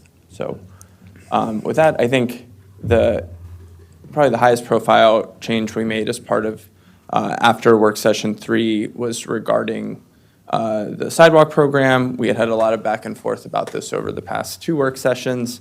So the highlighted language here matches what was in the attachments, and this is just for your sort of review. Right, and it somewhat parallels the other comment we had on comments from residents that says we'll pay attention. Yeah, right. So that's we added separate text elsewhere for that on B1B, which is sort of the second bullet here, that to add public engagement is essential to understanding the unique local context that may require changes in the design of a sidewalk project. See, how did I know that was on your second slide? You read the staff report. I didn't. So this is sort of one I think that we thought deserved to be called out by itself, and then the subsequent ones are sort of clarifying text for objective 4.1, which was the ADA accessibility, that sort of the topography that exists. Sidewalks traveling up steep slopes will still be considered accessible in line with the ADA as long as they follow the adjacent roadway grade. The public engagement piece that I just talked about, there was a question about what priority park locations meant in key action B4H. So we added language that these are areas within parkland determined by Montgomery Parks to be good candidates for these amenities. And then the last piece here was we had a discussion about brick sidewalks, you may remember, and that recommendation sort of centered on maintenance of these facilities, and it was the board's direction that we should actually have a standalone key action about brick sidewalks and our preference for cement concrete sidewalks. So staff developed EA1D, which is on page 119 of attachment A from the staff report, that essentially says that the pedestrian clear zone should be constructed using Portland cement concrete in line with MCDOT's design standards. And our apologies to urban designers who are associated with brick manufacturers. So there are other changes that were made that were sort of smaller in nature and less substantive, but these were sort of the high level, sort of big hits, I guess. And if there's no comments or questions about those or anything else, we're all good. We can go. The staff recommendation would be to transmit the planning board draft of the pedestrian master plan, attachment A in the staff report, to county council and the county executive, and for the board to transmit or to allow planning staff to make non-substantive edits to this document before transmittal, copy edits and things like that. Now, what happened to the table that either electronically or in print allows somebody to view this from their perspective? If DOT wanted to see their obligations under this, can they sort all of these things that way? If whoever other department wanted to see it, it seemed to me it sort of cried out for that need, because there are so many recommendations, and you don't want to force DOT to review every recommendation that they don't have to review. That's a great question. So at this point, what we did as part of the document itself was create a table that identifies the lead and supporting agencies for each key action. I think Yeah, I can zoom in a little bit. Yeah, I think, there you go. I thought you were working for an optometrist. So I think the goal of this table will ultimately be that you can filter by agency when, like, on the website. Right. But in this document itself, this is sort of the No, you're paper right. representation of that sort of thing. It's a way to say that. And as long as you have something with the referencing, one of the problems I had was the repeat of numbers between tables. I don't know how to describe it without looking at it in the plan, but you know, you say this is priority 1 or something like that, and you have a whole set of locations and a number system. Then you have priority 2 or something, and you repeat all of the numbers starting with 1 again. Yes, so I think I have on the screen, there's the prioritization areas. Each of the tiers, the numbers start over. I think staff could look into changing that to make the map references that you're referring to relate Even to if the you tiers. put a letter in front or something, if you wanted to. But you should be able to just consecutively number so you don't have the same number for the same area, for different areas. We've talked about this a little bit. I think this might be different than what Eli and I came to, but I think we want to keep the number as short as possible on the maps, otherwise they'll get too cluttered. Right. And so rather than doing like A-1, which might get longer, maybe it does make more sense to do sequential numbering. Yeah, your choice. I just found it disconcerting that I was looking for the same number 10 on different maps. Maybe it's just me, but I think identifications are unique as opposed to. This seems like a non-substantive comment that maybe if you guys are okay with, we could confer on and figure out what's going to show up best on the maps. Right. Jason Sartori, for the record, Chief of Countywide Planning Policy. I think what we could do is we can go back and talk to our communication staff and see what they think would work best from conveying the information clearly to avoid confusion, but also to ensure that it still fits within and doesn't clutter the map. And so that can be, something we take from this session. And the other thing I'd like you to take from this section is our conversations with the Fairland Master Plan, which is to describe the BIPA areas in a way that makes sense between the 2 master plans. So I can touch on that. So the plans are obviously moving forward at the same time. The pedestrian master plan is making the comprehensive edits to the BIPA system, and I think that the Fairland and Briggs Cheney plan, if I recall, is silent on that. And I think silence is agreeing that the prioritization put forth in the pedestrian master plan is what would govern going forward until changed. Wasn't it more than than just the designation of the area? Wasn't it also the area of the area? The map of that area, to make sure those are consistent? Eli, could you bring up, so this is could you bring up like tier 1? Are you asking about the Complete Streets Design Guide area type designations or the BIPA? It's BIPA areas I thought I was asking about. The Complete Streets I understand, and they have the geographies laid out in that master plan, and that's all okay. If I can jump in, Tanya Stern, Acting Planning Director, what I recall from the conversation was the fact that the Fairland and Briggs Cheney Master Plan has quite a number of pedestrian bike facility related recommendations, but as I understand, some of those may not necessarily be in a BIPA. But the pedestrian master plan does have a BIPA that includes for that community. And so how do those 2 sets of recommendations, I think, speak to each other? And you had suggested perhaps a cross-reference so that they don't have to repeat each other, but there's at least a recognition that there's a BIPA for this area that's in a different plan, and could add that language in the Fairland Briggs Cheney master plan. That's my recollection of how the conversation went. As long as they are coordinated in some manner, shape, or form that's obvious, because these plans will be up there at the same time at council. They'll have the same kind of situation saying, gee, how do these relate? And if you don't have something, they'll look for it. So it's just good to be prepared.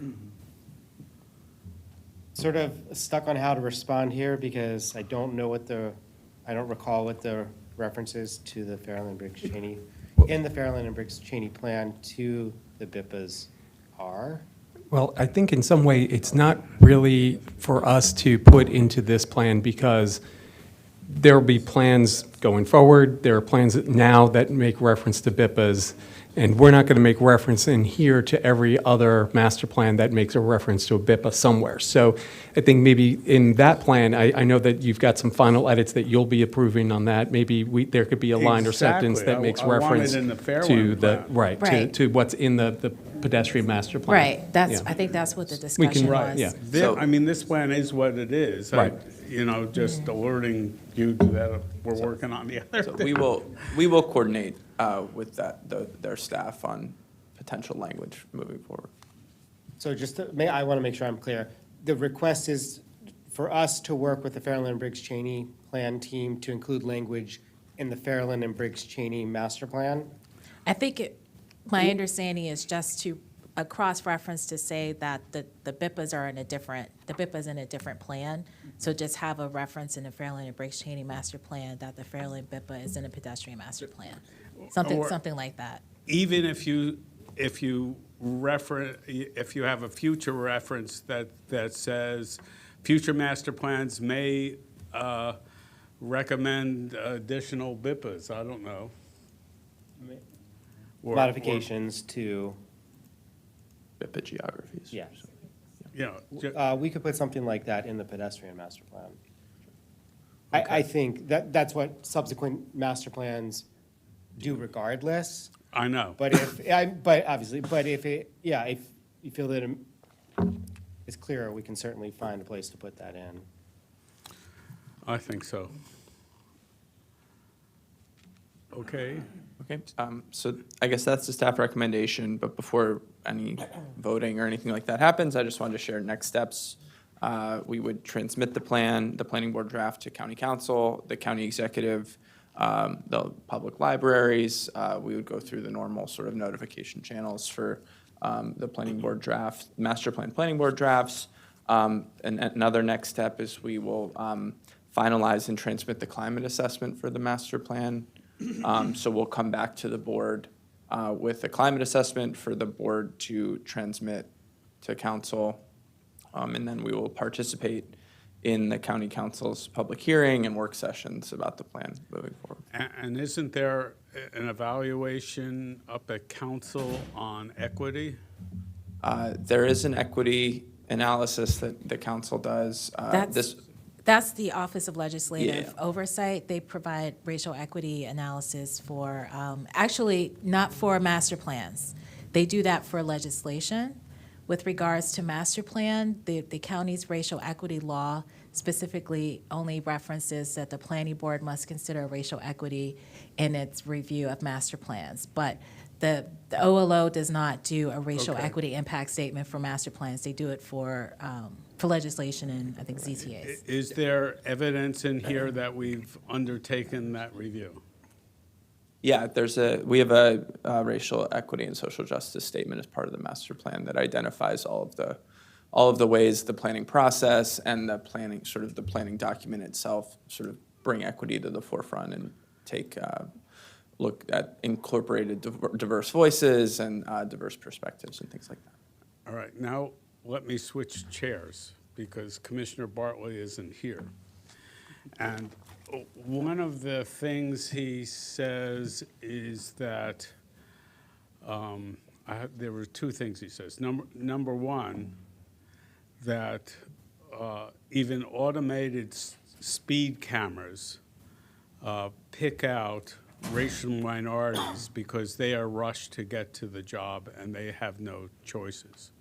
I have no idea if that's true or not, or whether there's, since we have speed recommendations in this plan, whether that's been evaluated at all. And I'm asking on his behalf, so. I mean, I can't speak to that specifically, but in our recommendations about automated traffic enforcement, you'll recall there was language that we added about future expansion of these programs should consider equity impacts as part of that. So. Okay. And the other issue he wanted me to raise was pedestrian barriers. And it seems to him from his observation that they're only put in where there are high percentages of non-whites, and that he would be far more appreciative of the need for education in those areas rather than just physical barriers, which seem like fences to him. Do you have any response or anything you'd like to say on that? I mean, the plan does have recommendations for improved pedestrian education. I think there was also public testimony in line with what the commissioner sort of has alluded to there. And I mean, planning staff, when we work with DOT in looking at many of these pedestrian safety issues, I think the barrier treatment is often a last resort treatment, and it's not something that we encourage generally. So I can't speak to sort of the equity piece of that, but. But that's a great statement to say if it is a last resort and we'd look to education or other ways to mitigate the problem first. Well, and one of the things you'll see, I mean, we talk a lot about protected crossings, and that's the preferred, if, you know, Sure. having protected crossings at intervals that are more ideal. You know, people cross in, you know, mid-block because they're not close to a protected crossing. So if we can get those better spaced, that's really where we've been emphasizing, not adding more barriers to crossing like that. But maybe a sentence would help. That goes in the direction you're going. I don't know that you had the sentence that barriers are a last resort.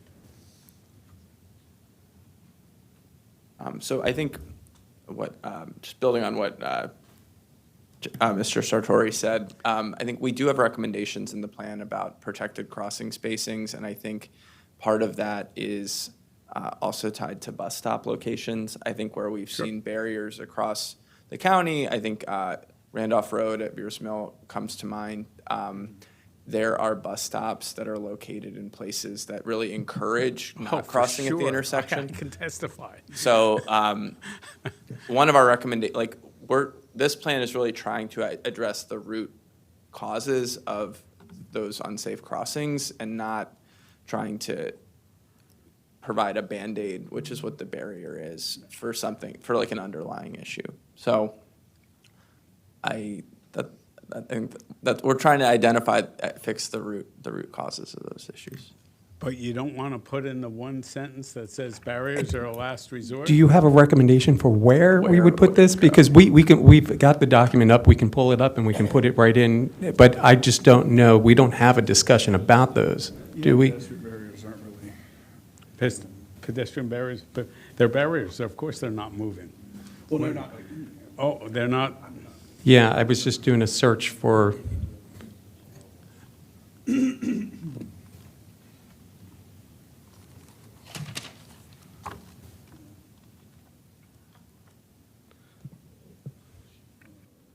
Oh, sorry. One sec.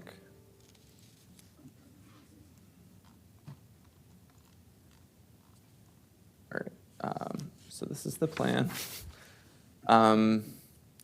We could potentially add something in this paragraph that I'm highlighting, which sort of introduces the suite of recommendations that improve and expand. I got to P2 in 2 seconds. Yeah, improve and expand protected crossings.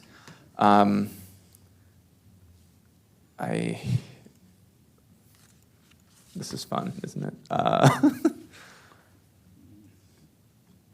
I mean, it could be right here. And you did a word search? There's no other barrier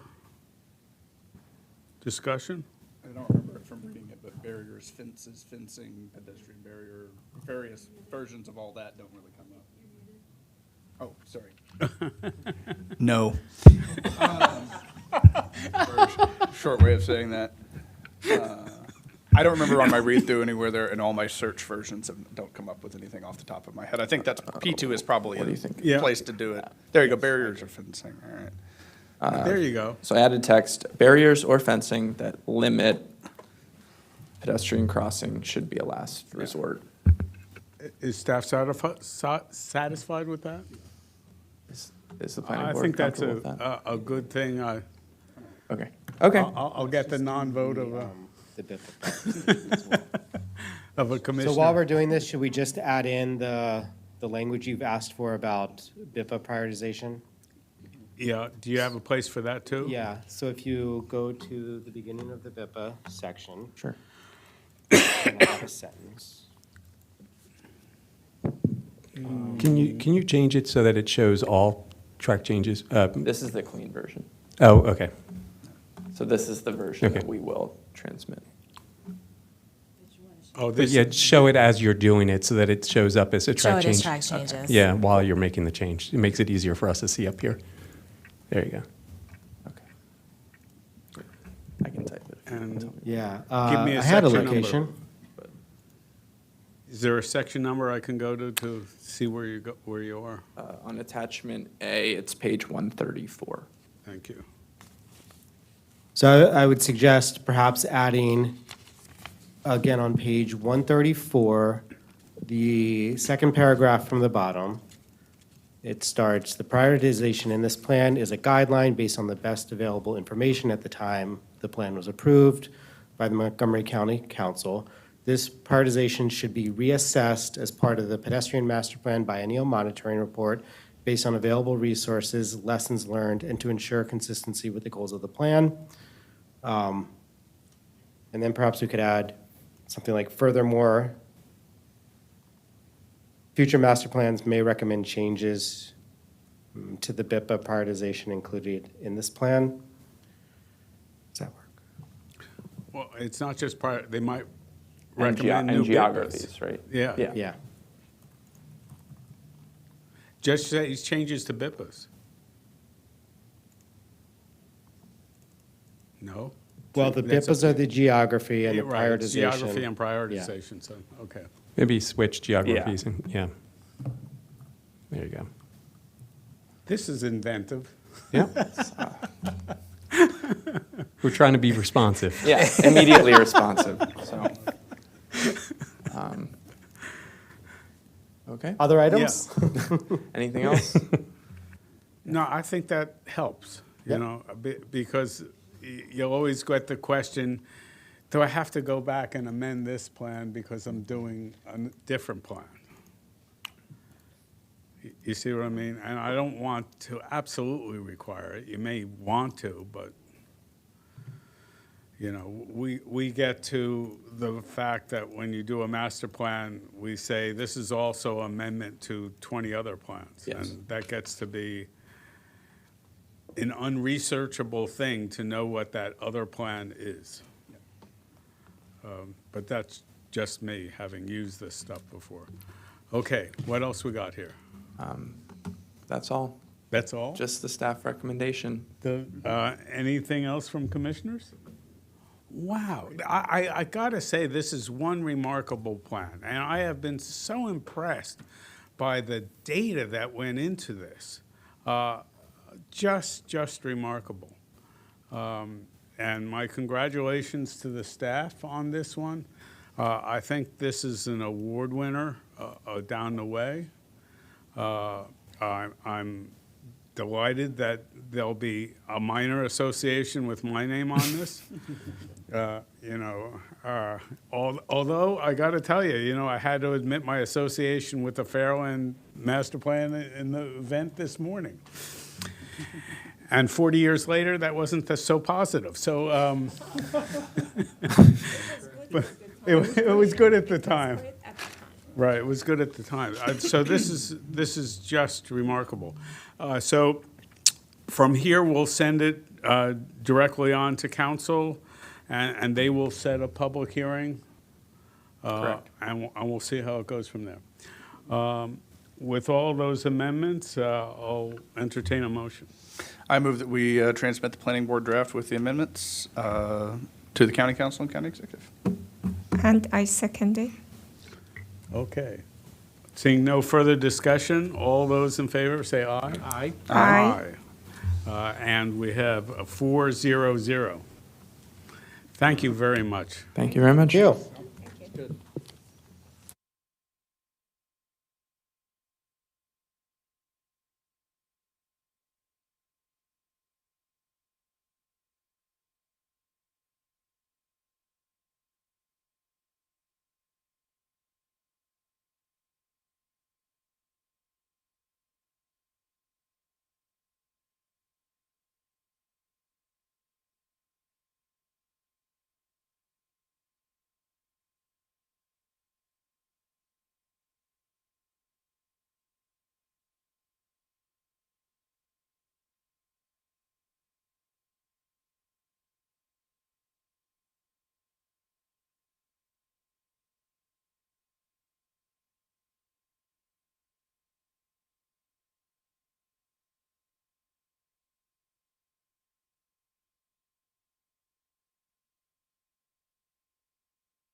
Good afternoon. It's May the 25th, 2023. In our math deficient way, we are, after doing item 10, we are now on item 9. Planning Board annual briefing updates on the Montgomery County burial sites inventory. We have Mr. Crane to present to us. Thank you. Thank you. For the record, I am Brian Crane, staff archaeologist with Historic Preservation.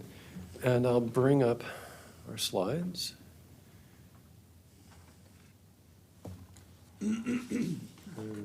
Sorry.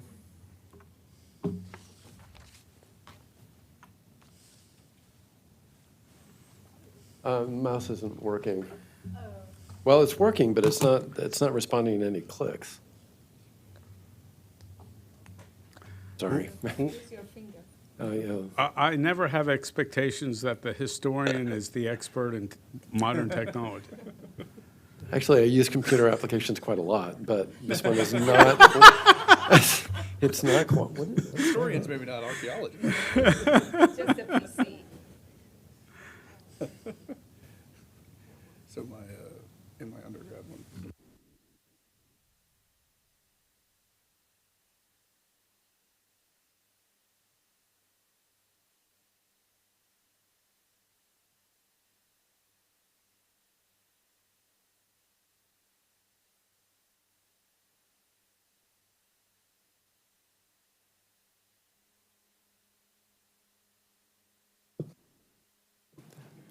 Sorry about this. It's showing on my screen, but it's not mirroring on the. There you go. There we go. All right, yeah. All right, there we go. And so, once again, for the record, Brian Crane, staff archaeologist with Historic Preservation.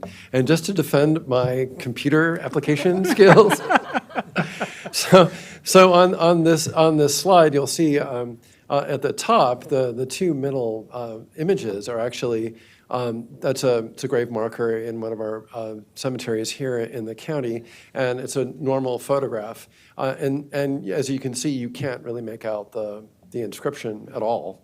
So next to it is a virtual image created through photogrammetry and some other, reflectance transformation imaging software that allows for a virtual composite image that allows for the inscription to be read. So we've done this in a couple of instances where we have been asked by members of the public about a stone which they couldn't read, and we've been able to produce images like this that essentially, it's like 21st century tombstone rubbing and recovers the inscription in a way that's legible and shareable. And below that is a GIS image that we'll talk about later. Anyway, so just. This is the fourth annual update to the burial sites inventory. We had adopted the inventory initially in the spring of 2019, and we have updated the planning board each year in May since then. And we revised the inventory continuously over the course of the year as new information becomes available. And then in May, we asked the planning board to formally adopt those revisions that we have made. So our recommended action is that the planning board adopt the burial sites inventory updates.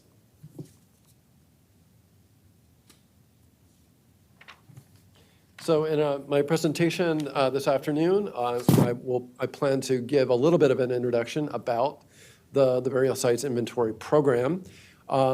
Present the revisions that we have made over the past year for your adoption, and then discuss a number of sort of issues and research initiatives that we have ongoing, some explanation for some of our practices, and then other activities that we have ongoing, project reviews, information management improvement, and future research goals that I'll be going over this afternoon. The inventory was created by the Montgomery County Council in 2017, and guidelines for its implementation approved by the Planning Board in 2019 provide for the inventory to be continuously updated as new information becomes available, and for the Planning Board to be briefed on those updates annually. There are two county ordinances related to the inventory. One that calls for the planning department to maintain and make the inventory public, and the second requires that cemetery boundaries be defined during planning board approval of preliminary plans. The broader context for the Montgomery County Burial Sites Inventory includes an increasing concern across the United States about cemeteries in general and African American burial sites in particular.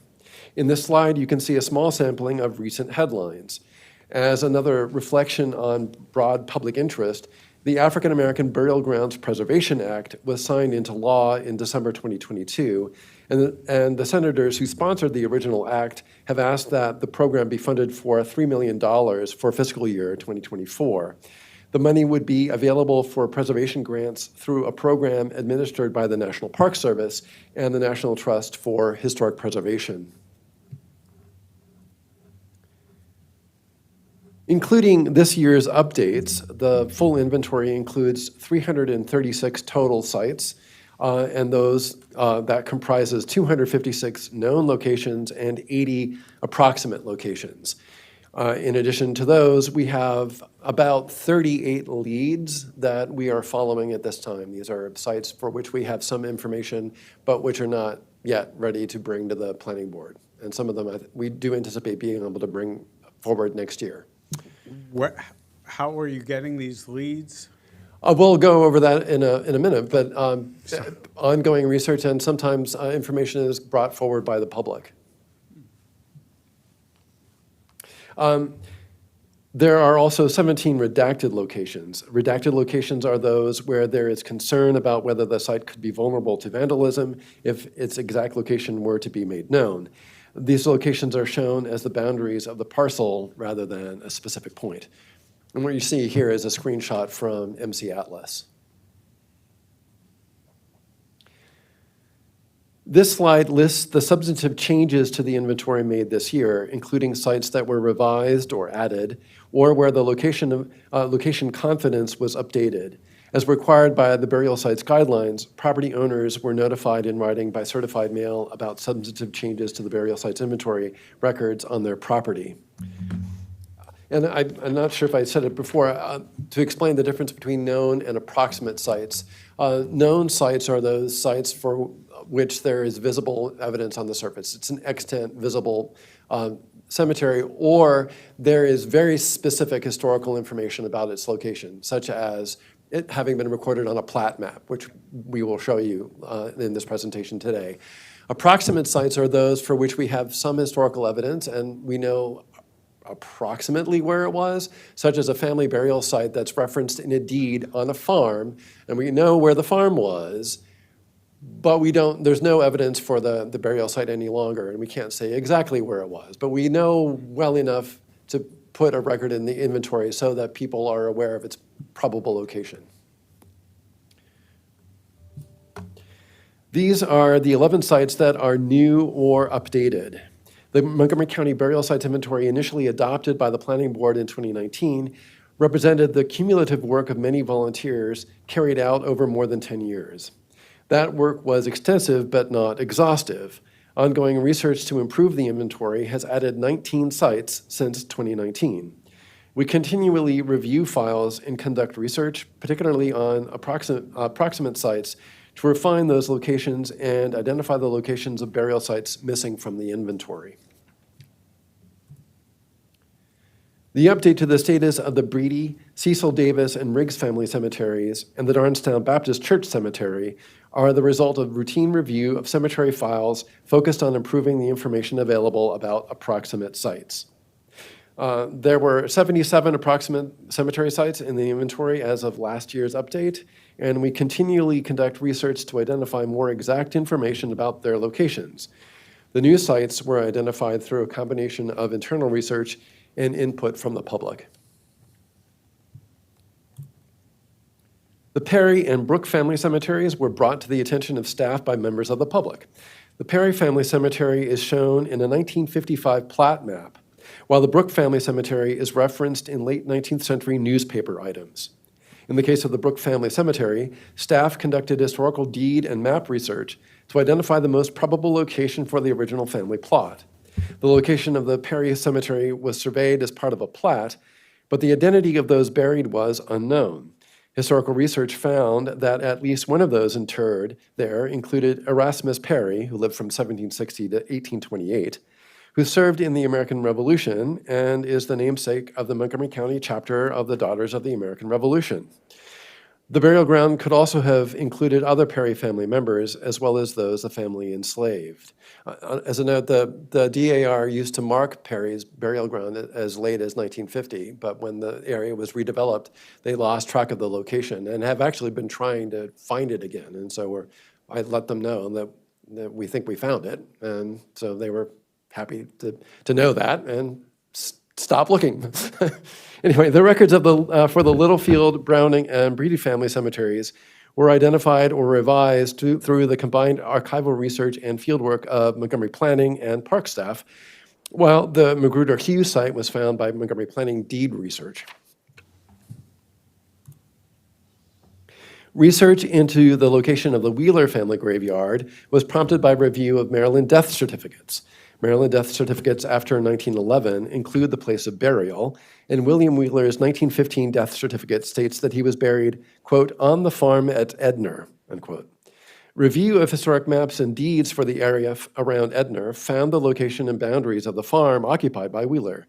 The approximate location of the cemetery is in the right-of-way of Medina Court, within 200 feet of where historic maps indicate the house was located. This positioning is based on analysis of family cemeteries in the inventory where both the cemetery and family house locations are known. That research indicates that most family burial plots were within 500 feet of the family home. The records for the Littlefield, Browning, and Breedy family cemeteries were identified or revised through the combined archival research and fieldwork of Montgomery Planning and Park staff, while the Magruder Hughes site was found by Montgomery Planning deed research. The work to refine the location of the Anderson-Watkins Slave Cemetery began in May of 2022 in response to inquiries from the Chevy Chase Historical Society. The cemetery is referenced in an 1864 deed, which states that it should not exceed 1/8 of an acre and that it continued to be used by Watkins and Anderson as a burial ground for African Americans held in slavery. That deed does not include the exact location of the 6-acre parcel, but it does reference adjoining properties. Painstaking research and mapping of the adjoining deeds and analysis of historical maps have suggested a much more likely location for the cemetery than what was originally included in the inventory. And what you can see left on the screen are the parcels that I had to map out that were referenced in the deed. And you can see there's a approximately 6-acre rectangle that was owned by Watkins in 1836, but no longer owned by him after 1889, implying that it was the 6 acres that were sold. Staff shared the results with the Chevy Chase Historical Society, who in turn shared the information with their members. Staff met virtually with one member of the public who attended the Chevy Chase Historical Society presentation, who had questions about how the conclusions were reached. The Chevy Chase Historical Society asked recently that we consider renaming the site to something that reflects the location rather than the names of the enslaver families. We think this is a good suggestion and will work on finding a better name. We will also review other names in the inventory for similar issues and plan to bring that back to the planning board at a future update.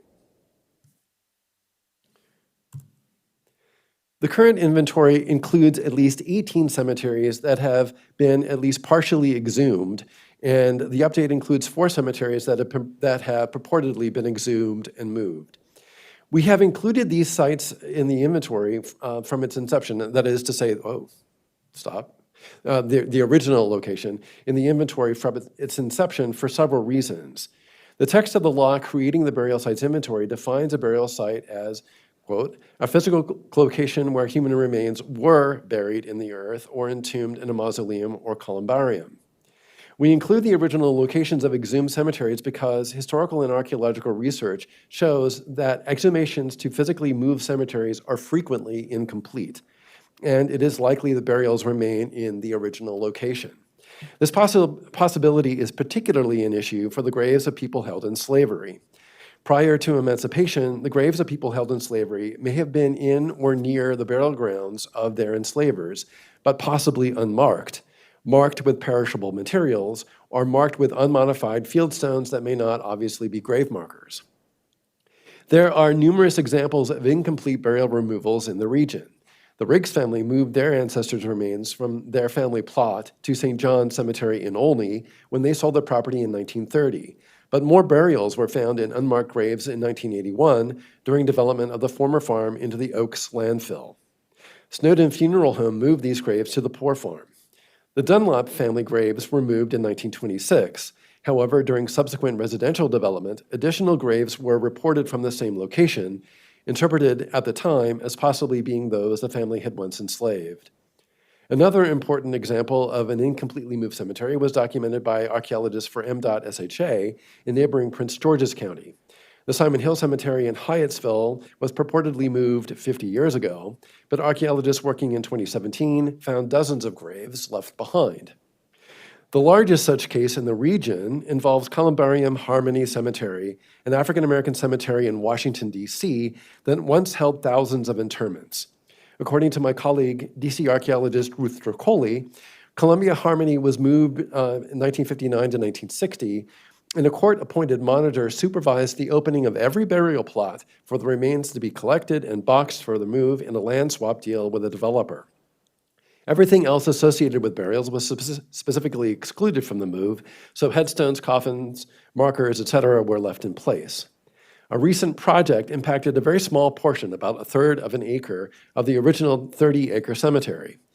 Associated archaeological investigations found 279 interments or coffins. Of these, only 36 had no human remains, at least 75 had articulated remains, and virtually every plot still had coffin or cemetery furniture, headstones, etc. One of the reasons we are concerned about exhumed family burial sites is the possibility that there may have been additional graves nearby, potentially including the graves of people the family enslaved. We know that many burial sites associated with enslaved African American people in Montgomery County are likely missing from the inventory. Currently, there are only 18 known burial sites in Montgomery County in the inventory thought to have been associated with people held in slavery, including the Button Farm Cemetery shown at left. But there must have been many more.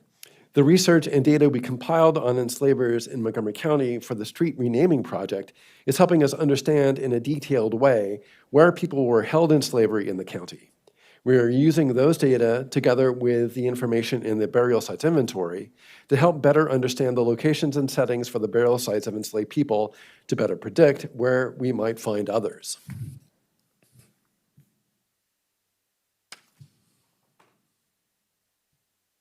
I think I got ahead of myself, sorry. Possibilities for places to expect the burial sites of people held in slavery include locations within or immediately adjacent to, but separate from the burial plots of slave-holding families, entirely separate burial grounds within the boundaries of farms where people were held in slavery, and Black community cemeteries established by free Blacks before the Civil War that may have been located in places already used as graveyards. Among the latter may be the Spencer family cemetery established in the early 1800s, shown in this photograph. And the photograph you see includes wooden markers that were visible in 1979. Unfortunately, all of them are now gone. There was a local property owner who remembers seeing them and took me to the area where he remembers seeing them, and we recorded that location. But unfortunately, the markers were removed at some point, and we don't know what happened. To better integrate burial sites data into a single system that is sustainable for the long term, Historic Preservation staff worked with Information Technology and Innovation Division staff beginning in 2021 to migrate the burial sites inventory to the Planning Department's Hansen information system, which maintains regulatory and development application data. In 2019, the inventory consisted of information stored in 3 places: a GIS database, volunteer-generated PDF information forms, and additional information in a Microsoft Access database. Staff integrated the information from the GIS attributes and volunteer forms in a single relational database in Hansen in 2022. This past year, staff synchronized edits between GIS and Hansen to complete the integration process. This means that data are entered once in Hansen, and our GIS system pull the data from there. Eliminating multiple data entry points will help prevent errors in the information system. Staff are in the process of generating new information forms for all cemetery records, though additional work will be needed for the forms to be ADA compliant. Staff also worked on changing the way approximate sites are displayed to the public in MC Atlas. Because boundary information is available for only a small number of sites in the inventory, the locations are displayed as a point. In the case of approximate sites, however, this can lead to a misleading understanding of the location's precision. Working with GIS staff, historic preservation staff identified an alternative display tactic in MC Atlas where the size of the point for approximate cemeteries grows larger as a user zooms in closer to the location. This helps convey that the exact location is not known and that the point is intended to convey an area within which the site may exist. This slide lists the major categories of projects for which we are or have conducted project-related reviews. Section 106 refers to the section of the National Historic Preservation Act that requires federal agencies to consider the effects of their undertakings on historic properties. The Managed Lanes project that sought to widen the Beltway and I-270 has been one of the largest in the region in many years and is still ongoing. The Poor Farm in Rockville and the Moses Tabernacle 88 Cemetery in Cabin John are immediately adjacent to the proposed project. Mandatory referrals are projects undertaken by agencies of Montgomery County. These sometimes have the potential to affect cemeteries, especially those in county rights-of-way or in other land owned or managed by county agencies. County law requires that new subdivisions on parcels within a cemetery define the extent of the cemetery and place it within its own parcel. Lastly, work on parcels with a cemetery that are also included in the master plan for historic preservation are subject to the review of the Historic Preservation Commission through the Historic Area Work Permit process. Historic preservation staff routinely perform field visits to cemetery sites in the burial sites inventory to confirm or improve map locations and learn more about how small family, church, and community cemeteries are sited and laid out. Staff visited 28 sites on or under consideration for listing in the inventory since the last inventory update in 2022. Actually, it's 29. I was out to one yesterday. Staff have visited over 100 sites listed in the inventory since the program was initiated in 2018, accounting for almost 1/3 of the total sites. This slide shows a field visit with Parks historian Jamie Ferguson to the Browning Family Cemetery site included in this year's update. The site was discovered this past year by parks archaeologists within Little Bennett Regional Park. This slide shows Montgomery Planning University of Maryland intern John Aubin and Frank Plummer from St. Mark's United Methodist Church in Boyds using equipment historic preservation staff acquired this past year to create a detailed map of the cemetery markers. The equipment, called a plane table in Alidade, is easy to use, and planning staff hope to train area volunteers in how to use it to map cemeteries and create inventories for cemeteries their congregations manage. We are regularly contacted by members of the public with questions about cemeteries in the inventory or with inquiries about cemeteries not yet included. More than 40 people contacted the department on more than 80 occasions in the last year about a range of cemetery sites and issues. Outreach efforts since the last update have included contacting property owners and land management agencies about newly added cemetery sites through certified mail and responding to inquiries about these additions.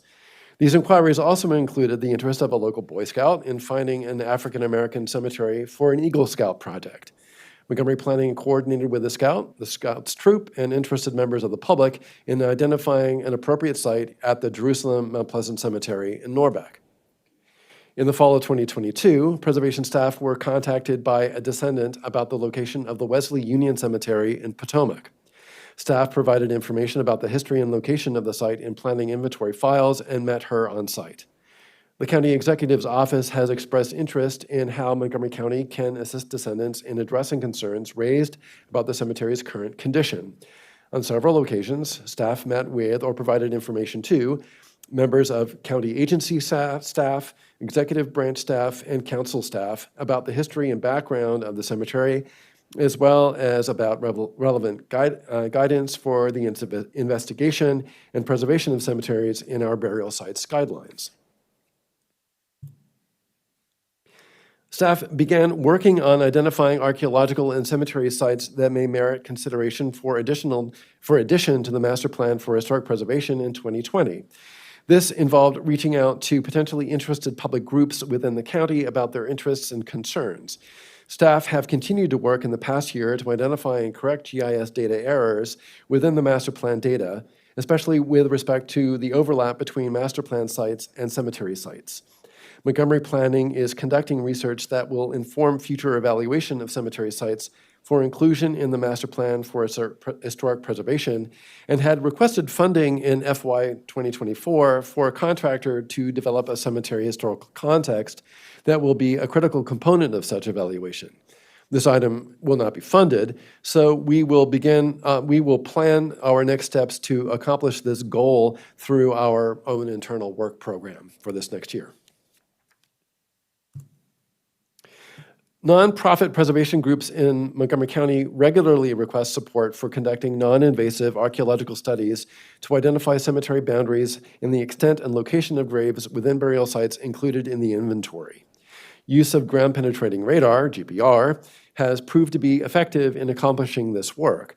However, the Planning Department does not presently have the equipment or expertise to conduct such studies, and the cost for hiring a consultant to do the work is out of reach for most small volunteer organizations.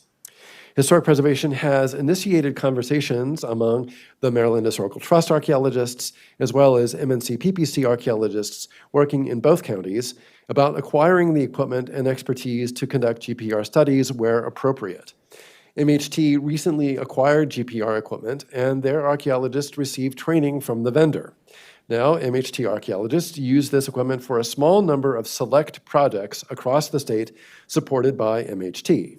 Historic Preservation is considering adding purchase of GPR equipment to a future fiscal year budget request. Staff continue to consult with MNC PPC archaeologists about the parameters of when such equipment would be used versus situations where a developer should be expected to hire a consultant to do this work. And to return to an earlier slide, once more, this slide lists the substantive changes to the inventory made this year, including sites that were moved or added, or where the location confidence was updated. As required by the burial sites guidelines, property owners were notified in writing by certified mail about substantive changes to the burial sites inventory records on their property.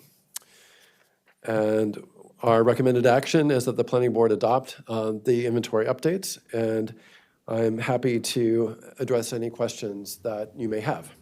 Thank you for a very thorough report. I note that Eileen McGucking is in the audience if she would like to say anything before we take action on this.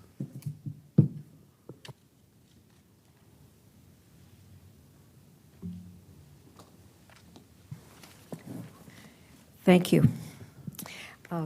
Nice to see some new and some old faces up there.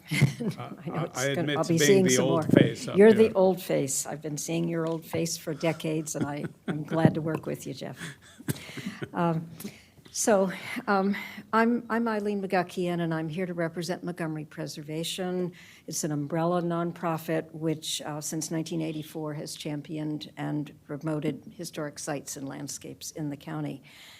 In 2018, MPI sponsored the Montgomery County Inventory, Burial Sites Inventory Revisited, which revisited something that had been started by Peerless Rockville a decade before. And that both of those projects tried to get all of this information together in one place. And when Brian describes different pieces of things, we are guilty of providing a lot of those, but we didn't have the technology or the time to do all of that. So we're very pleased that he's doing it. We also sponsored and got through the legislation that led to the planning board's responsibility for this burial sites inventory. And I thank you very much for taking that charge seriously and allowing me to continue the tradition of commenting when you receive this annual staff report. So I don't know how well-versed or how interested each of you is in historic preservation, but you're on the path to learning how important it is to Montgomery County and how important a role the planning board plays in the future of sites, of streetscapes, buildings, suburban communities, rural landscapes, and burial sites. Cemeteries are historic resources, and they're very precious. As much as any library, they hold the keys to our past and the links to our future. Every individual buried in a family plot, a churchyard, or a community cemetery has a story, but every cemetery also has its own history. You likely have noted the increased interest in burial sites throughout America in the past decade or so. And you may also be aware that lack of respect for African American sites has historically been in play here. We have too many examples of neglect and desecration and a lot more catching up to do. And I think you'll be pleased to know that since passage of our local legislation and since Brian came on board, a number of coalitions have formed to share information, publicize concerns and successes, and to assist one another. So what we hoped is working. So I first want to compliment Brian Crane. He continues to perform at a high professional level in his unique position.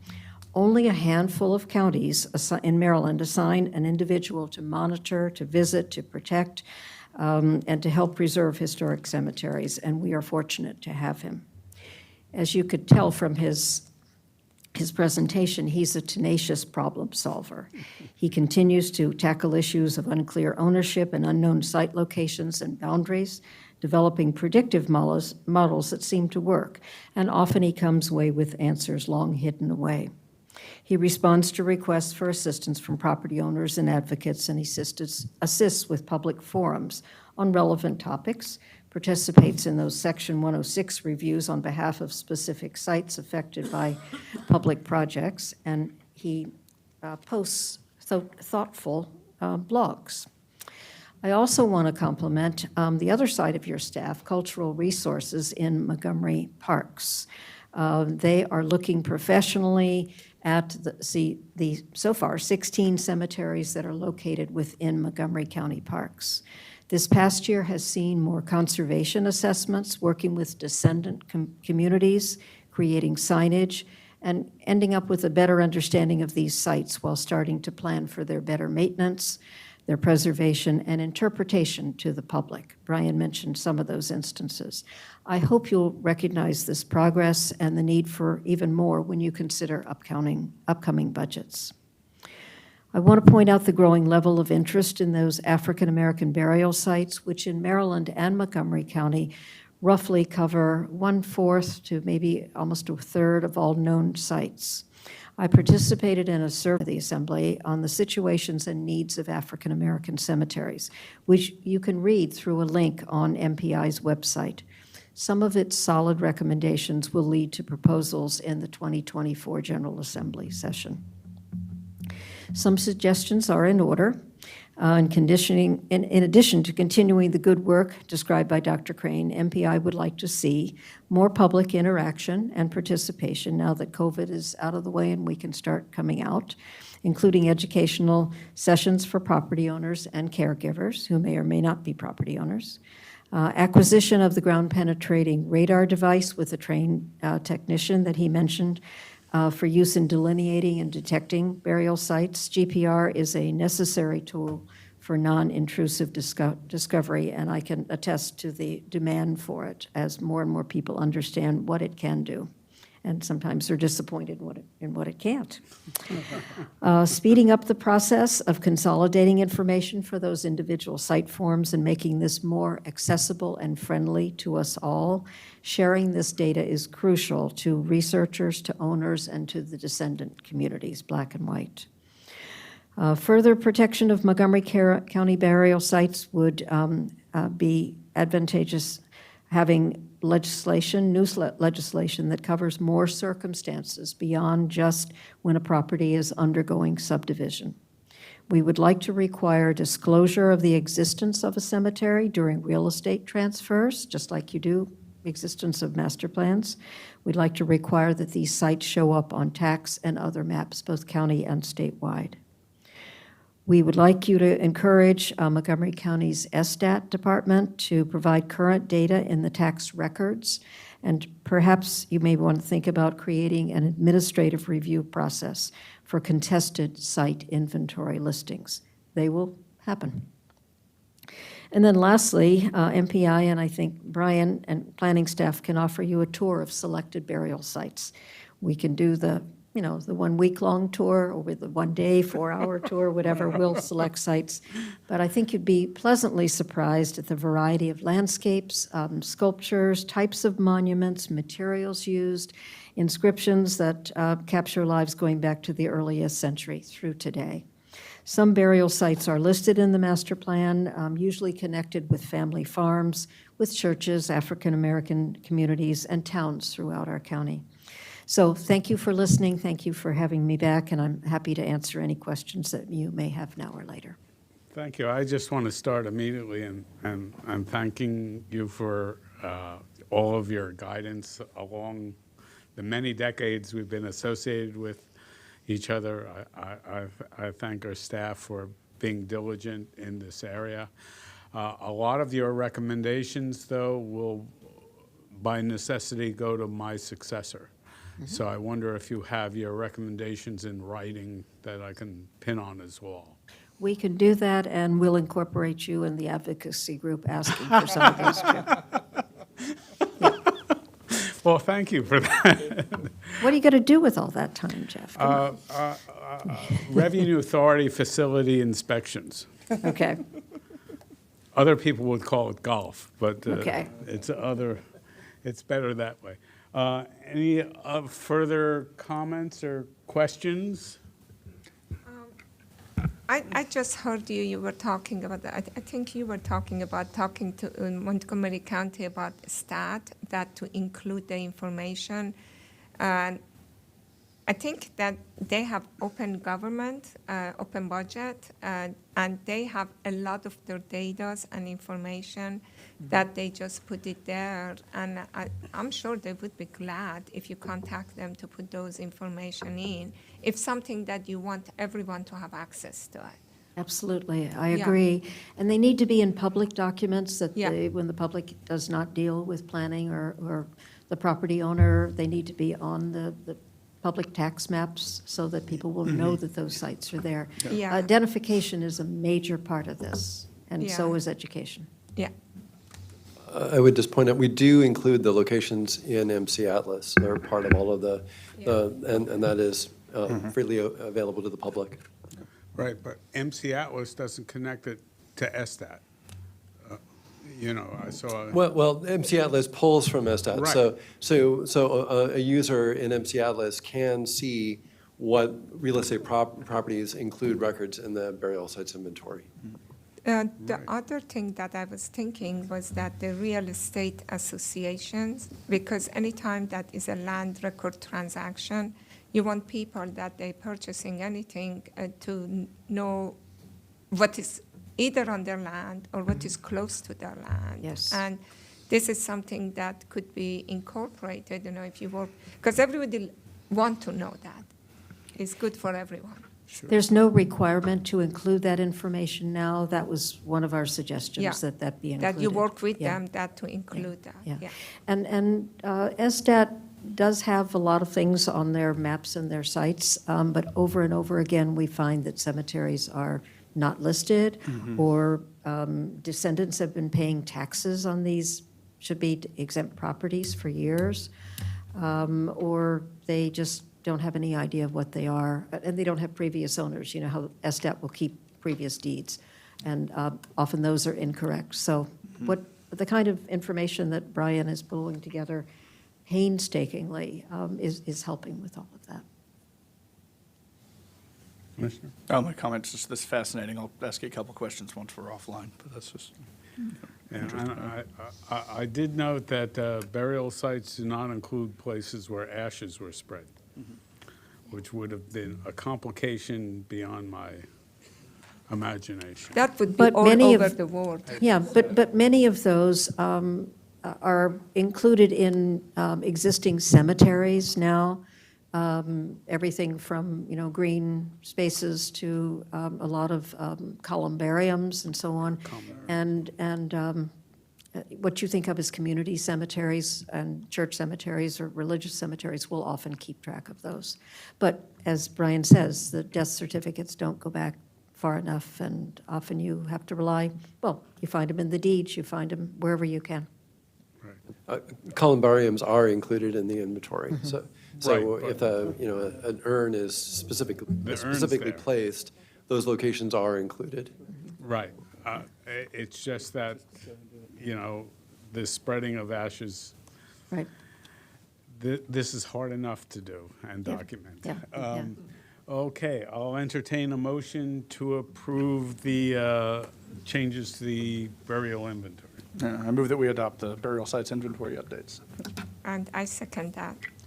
Okay, seeing no further discussion, all those in favor say aye. Aye. Aye.